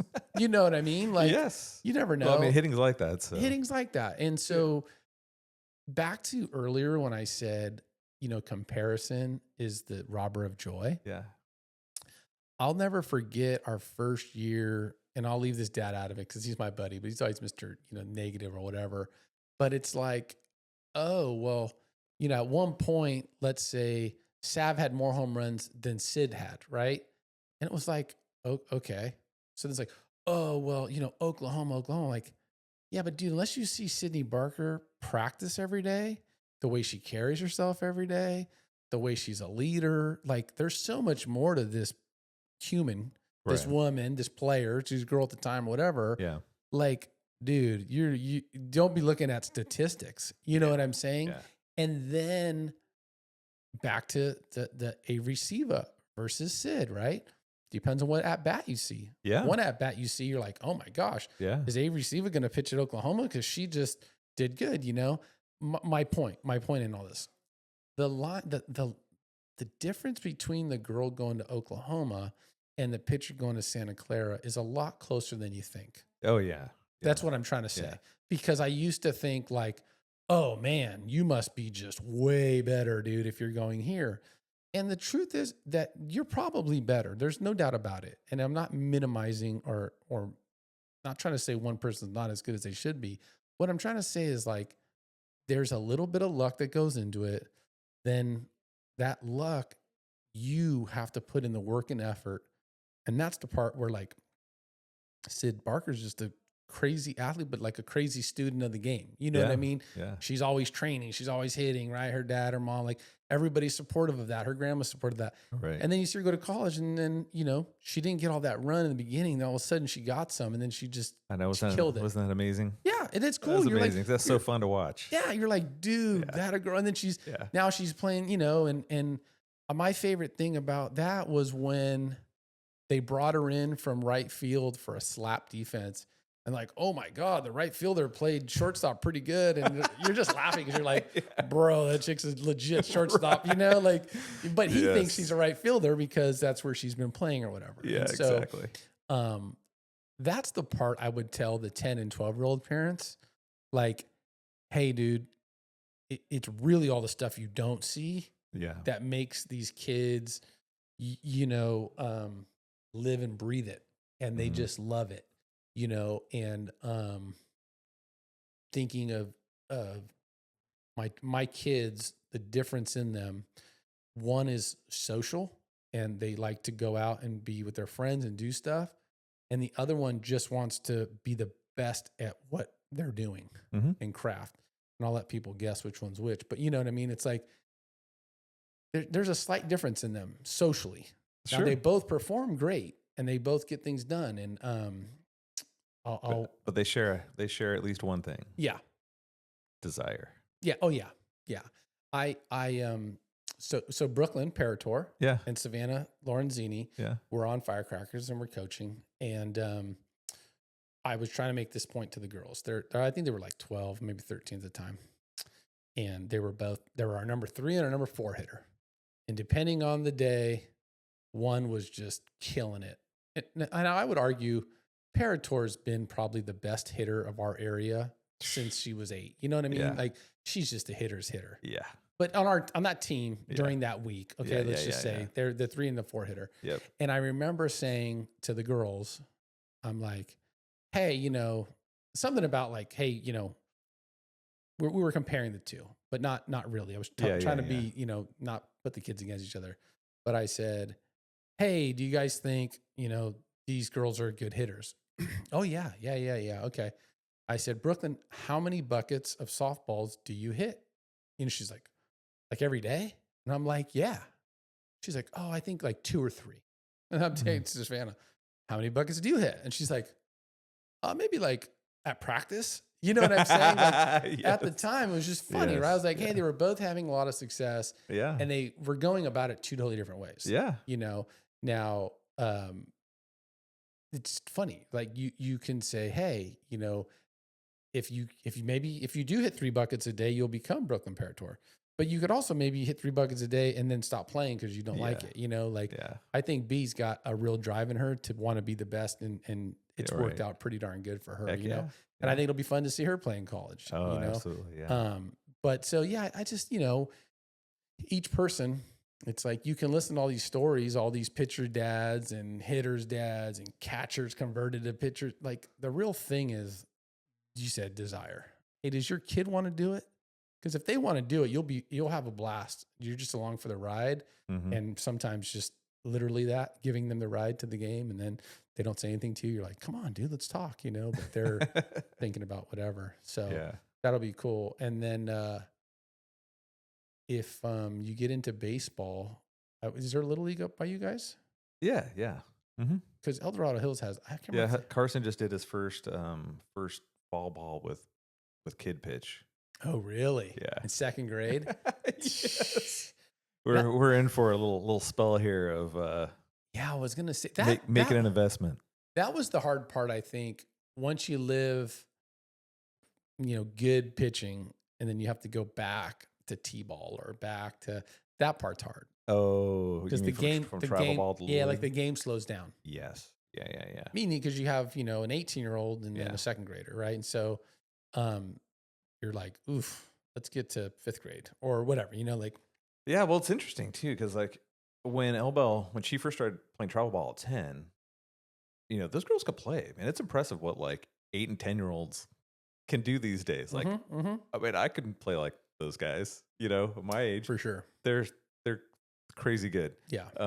But then going to Coach Hudson in Little League and, roughly the same age, and it's like a completely different experience, and you're just like, all right. I think it's I hate to say it, dude, but the girls get better earlier. Yeah, I think they do. I think when I was coaching, my nephew's 30 now, and I coached his 12U soccer team because I was a soccer guy. And I'll never forget, I would ask the other coach that was coaching the girls team, hey, you want to scrimmage? Because we try and get these games. And if we beat them, it was always on like sheer force, you know what I mean? Or like aggression. I used to always say like, aggression wins, Yeah. And I learned, I'm like, but the girls would make the extra pass that was needed. And they were specific, it's kind of like in hoops. Like, if you were to play girls in hoops, but they all had the same height and no one could dunk, you might be surprised at what happens. You know what I mean? At an early age. Dude, I think that happens now. I haven't watched a lot of NBA over the last few years just because I've been busy. Okay. But one thing that I've always appreciated about the women's game in college and in the WNBA is how great they are because they can't rely on that, getting 3 feet above the rim. Are you trying to get me canceled right now? Are you saying WNBA is great? I'm telling you that I love watching it because I love watching. This is good because I don't think I've ever had a bigger disagreement on this show. This is good. Because I was saying I'm a big kids. Fan. Dude, I'm a big fan of fundamental basketball. Okay, I love good cuts. I knew we were friends, but we didn't see the whole world. This is great. This is good. I love backdoor cuts. Okay. I love good screens. I love all those little things that you can do because to me, that's when basketball becomes like art. I do. And it's not pure that's fair. athleticism. I do. I appreciate where you're going with that. I'm not. Make no mistake, man. Those they can ball. Some of those. For sure.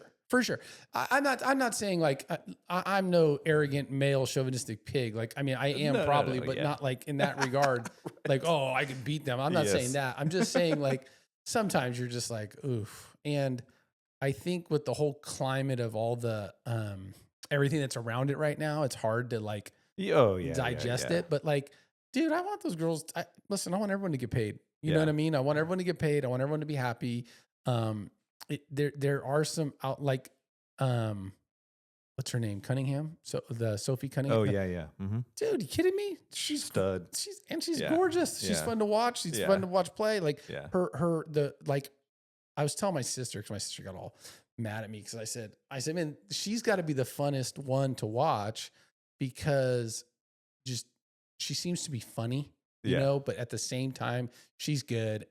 She's pretty. I get it. But like, come on, no moms are watching men's sports and say these guys are like, I'm sure they do. Right. But like she posted a pretty funny tweet next to a famous actress that has big boobs or whatever. She's like, one of us left our boobs at home or something. And so it was a funny, like she's making fun of herself. Right. You know what I mean? I'm like, hey, I love anybody that is in the professional spotlight killing it. And you can still laugh at yourself because I'm not that professional, nor am I that, successful, but I still like to laugh at myself. Right.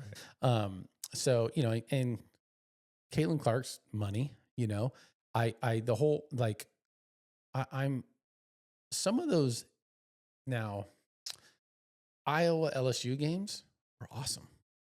I loved that college. I loved that college basketball vibe. Yeah. My buddy's daughter, and one of Savannah's good friends from when we were little, the parents, we all grew up together. She's gone to Iowa. She's a stud. She's fun to watch. Yeah. We went to watch her. She played in the state championship game. Like, I'm not bagging on women's hoops. I just mean to say, I feel like at the WNBA level, it's like, I don't know if it got boring. I don't know if that's the right word I'm using. I know that's probably negative. I don't mean it that way. But just like now, women's college hoops, I feel like is dynamic and explosive and stuff, and I like it. I would say that's the same for men's too. I mean, I prefer men's college. Yeah, men's college versus the NBA. I don't disagree with you, and so I think we're saying the same thing in that regard. Yeah. I just haven't seen the cutting and the tactician in the WNBA games. Now, maybe I haven't given it a chance. Maybe I've just, judged the book by its cover, seen a few highlights or a few, stupid memes. And I'm like, oh yeah, not for me. Admittedly, NBA games, I kind of have to be there. They're fun to go to because you don't realize the size and mass of these individuals and how much they're flying around and moving and just crazy. Like, whoa, these guys are way bigger than you think. They are. But that's cool, right? Yeah. And that'll be Hudson's problem at some point. Yeah. Is getting to, that next level. So he's a junior. Obviously he's on varsity this year. Was he on varsity last year? Yeah, he got pulled up sort of towards the end of the season. He didn't really play, but he. And what does he play? A 4 or is he a? No, he's depending on the days, a 1, 2, or 3. Okay, so because I feel like all those positions now kind of move in and out. How's recruiting for basketball? There's a question for you, dude. I have no idea. We're just getting started. Back, yeah. I mean, I think there's they have like the different circuits they play on stuff. And have you talked to like parents? Like, hey man, like, do you know any other D1, D2, D3, NAIA like JUCO basketball parents? Not too many. No. I mean, I know the one. So Hudson started playing for a club basketball team last spring, and then he had to quit because of his elbow and didn't get to go do summer ball. But they, play on circuits and stuff, and that's when it's kind of like softball where they Joey have played, tournaments. Yeah, Joey played travel hoops. Oh, okay. Played football, played baseball all the way up until sophomore year. Oh, okay. So dude, his team was so good. I mean, they were freaking so good, right? Mark was probably, I think, on that team at that time. So let's call it 8th grade when he played with them, 7th grade. Mark was like number 2, maybe number 3. There was Eli, Muhammad. There was like a couple dudes that could already dunk and stuff. Right. But then I think Mark stayed big, stayed aggressive, and now he's at Sac State and he's playing as a freshman. Oh, nice. So like, dude, he's doing great. Yeah. I don't know where the other guys are playing at right now, but they're definitely a good example. That's a good example of like, hey, just be in the middle playing wise, and then when you get to high school, turn it up. And then you got to turn it up on your own though, at least in basketball. Yeah, I don't really know. I mean, we're just kind of learning, ultimately, my goal for Hudson would be for him to, hopefully get to play at a school where he gets good education. Yeah. Gosh.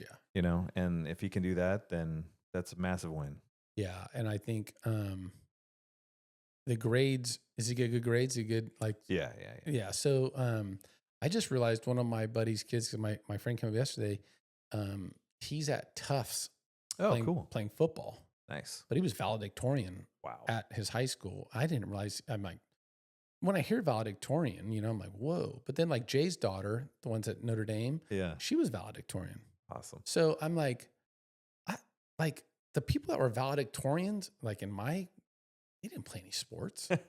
So it's kind of insane to me. That's pretty impressive. Like that you could be that good to go play college sports and be a valedictorian. Yeah. Versus, like leader of the debate club or whatever, whatever this cliche I'm trying to think of. So, I mean, that should help. I mean, it's probably gonna sound shitty, but that should help him, right? Like in hoops, you would think like how many. Well, it's just like recruiting softball, right? It's like your grade. I mean, it just opens up the better GPA you have, the more opportunities. There's no school that can't take you. Yeah. So it's just trying to be prepared to take advantage of any opportunities that might show up. So it's like, that's why it's like, and it's so important.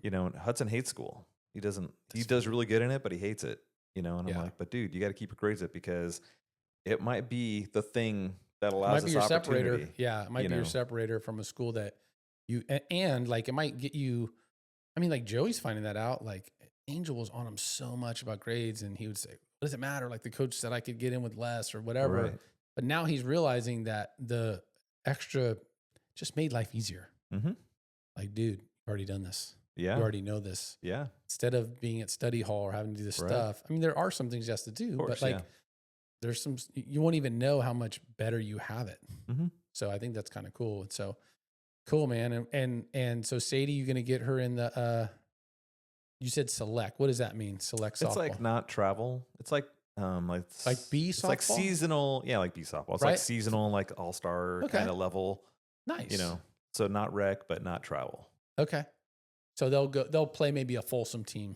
Yeah, they'll play like just tournaments locally. It's still tournaments, but in your county, kind of, right? Yeah, versus like around here, we'll be coming to Rockland. I'll be at Kathy Lund, I'm sure. Let's go if she makes the team.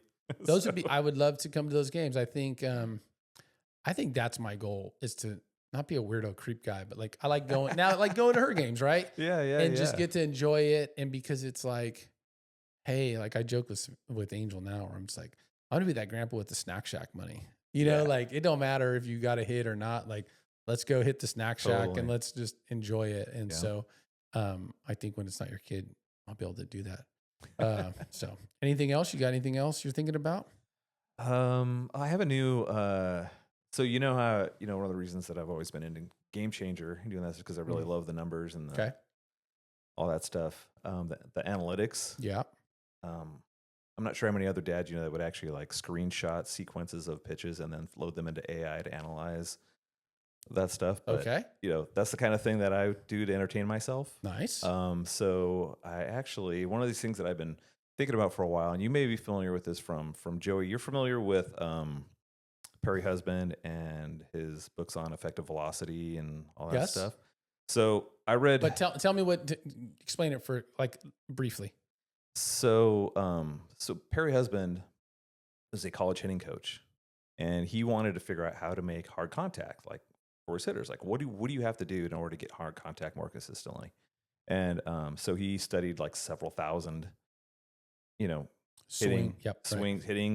sequence. And I think he even used like MLB data to figure out what it takes, like how to create the conditions to create hard hit balls, right? But the thing that he learned was also how to not get hard hit balls as a pitcher, right? Like, what are the conditions you can create to not do that? Yes. And he figured out, kind of like how much of a role that location plays in doing that, and how like you could throw the same pitch in the same location or same pitch in different locations, but it changes the effective velocity. So harden in.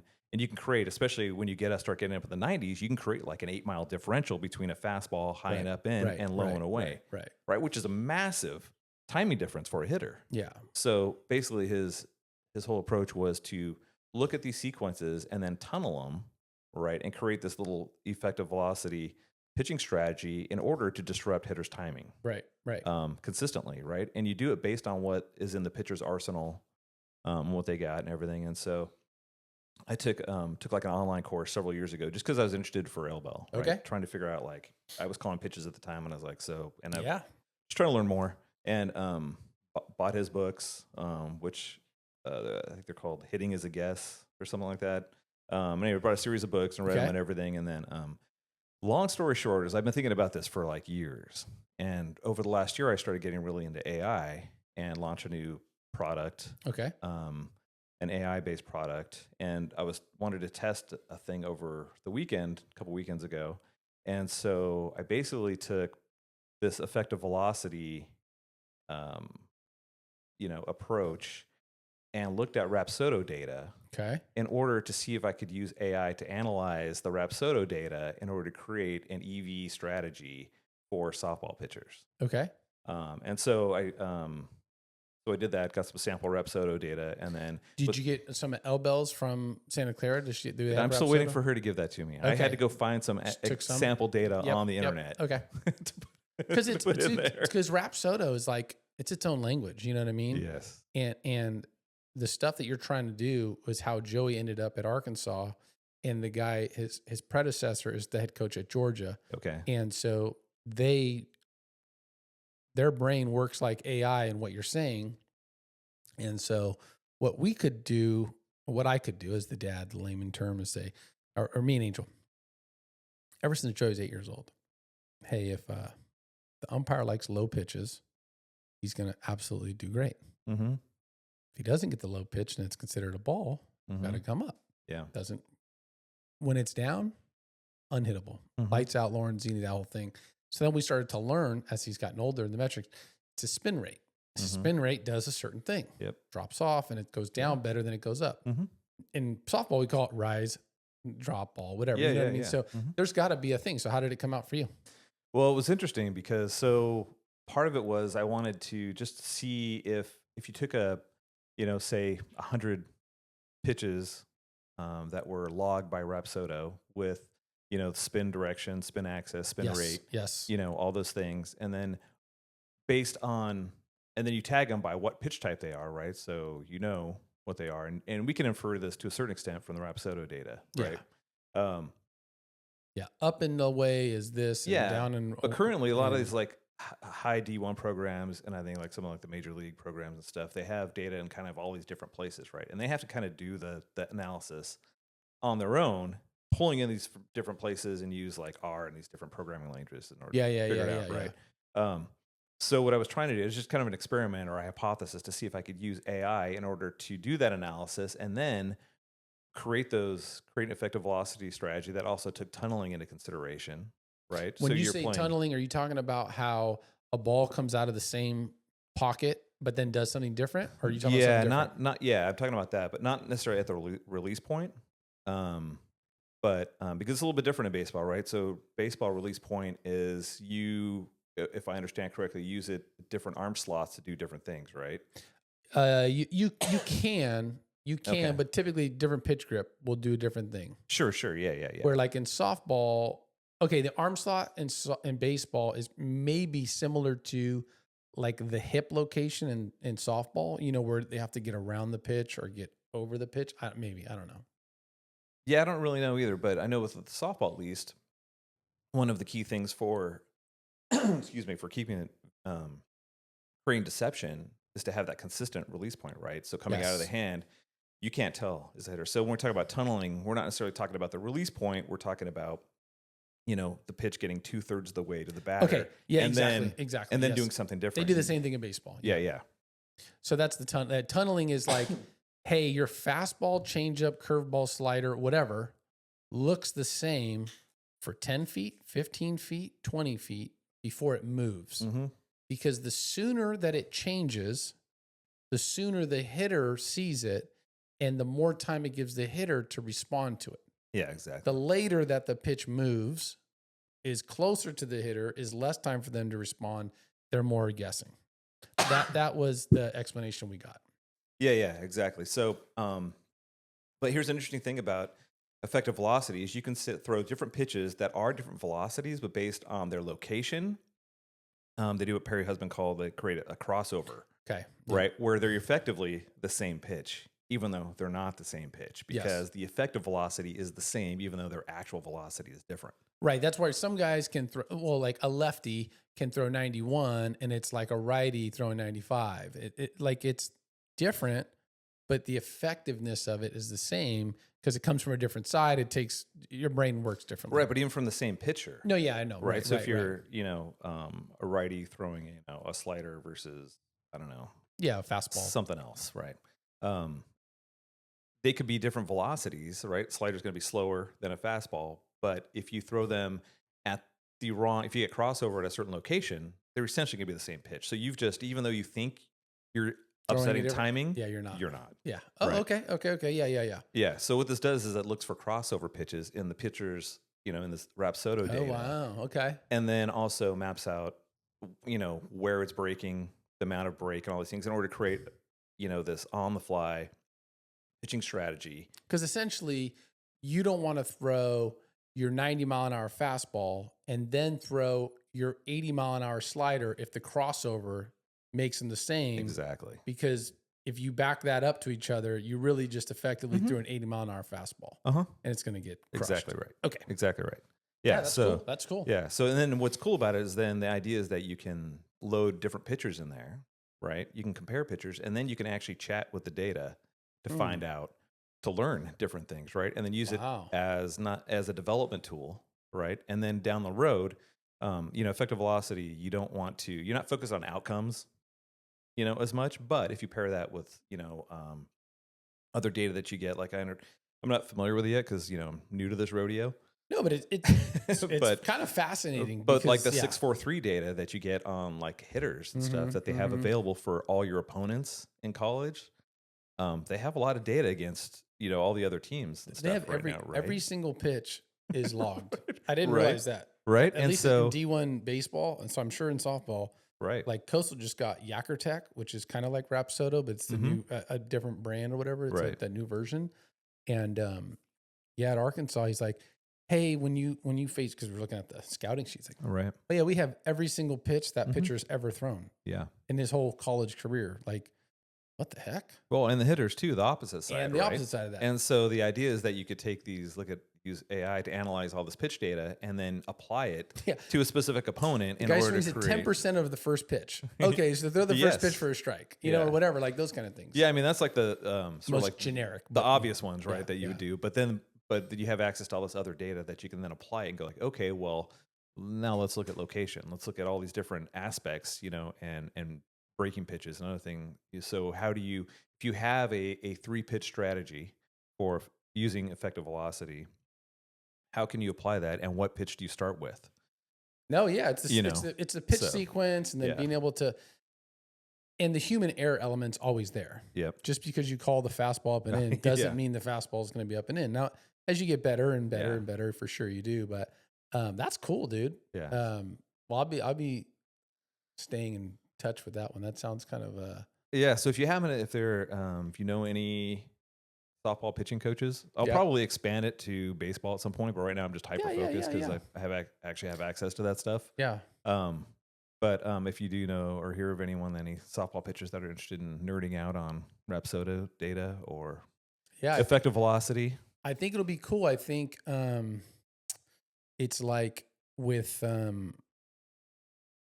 softball seems to, maybe in my world and not in everybody's world, but baseball seems to be in the forefront of that. And then now softball's getting into it, the technology. Yeah. Because I remember saying like, hey, we could get this, and like, what's that? And I'm like, dude, what? Like, exit velocity of a hitter is a huge thing in baseball. Yeah.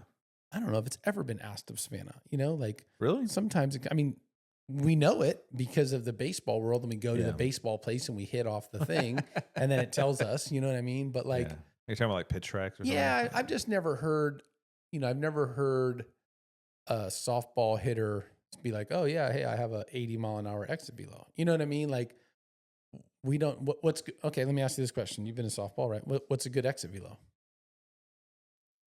Let me ask, I'm trying to think. Elbow. I think when I measured elbows, hers was I think around 84. Was it that? That seems awfully high, right? Yeah. So where you and I will agree, oh hey, the line across the board is when she hits 65, the world's her oyster. Yeah. We don't have that for exit velocity. They don't do that. You don't for hitters? Are you sure? What's the number? Do you know it? I thought it was like, I think it was right around. I think it was around like 84, 85, somewhere around I don't think there. so, dude. I think that's crazy high. You think so? Yeah. I could be misremembering it. I think you are, but that's fine. But I bet you the number's closer to like 65, 70. That's not my recollection, but whatever. Because I think 80, I'm not a hitter's dad. Well, you know what? Listen, dude, we can always find out because we got the old googly. Let's go college softball average exit velocity. Let's just go average, right? I'm pretty sure some teams are doing that. What's that? Pretty sure some teams are doing that. If you go to like the average exit velocity for college softball D1 players is generally between 65 and 73. Oh, okay, you're right. More specific range, 68 to 70. Okay, then my number elite totally college players, professional, often exceed 80 miles an hour, but constantly, more consistent number 70. Okay, Yeah, I was like, because I was thinking, I don't know if Sav's hidden. She might now. I don't know. We haven't done it in a while, but anyways, that's my point. Yeah. There's certain things in baseball that the metrics like, oh, dude, 100 miles an hour. Like we just saw the Royals guy, and he was talking about someone, and he's like, yeah, man, his exit velos are always like low hundreds. He needs to be closer to 110, off a wood bat. And you're like, oh my God, that sounds really, but some of these guys just crush, so, well, nice, dude. If someone lets me know that they have some pitcher data, that'd be cool to see. That'd be exciting. Yeah. Especially be on the cutting edge. Yeah. It'd be fun. It's just a fun hobby project for me. Well, we'll be looking forward to seeing El Bell this year, and maybe I'll catch one of Hudson's hoop games and Sadie and Carson. We'll see what they're doing. Yeah, that'd be awesome. Thanks for coming on, dude. Yeah, thanks for having me. All right, awesome. Later.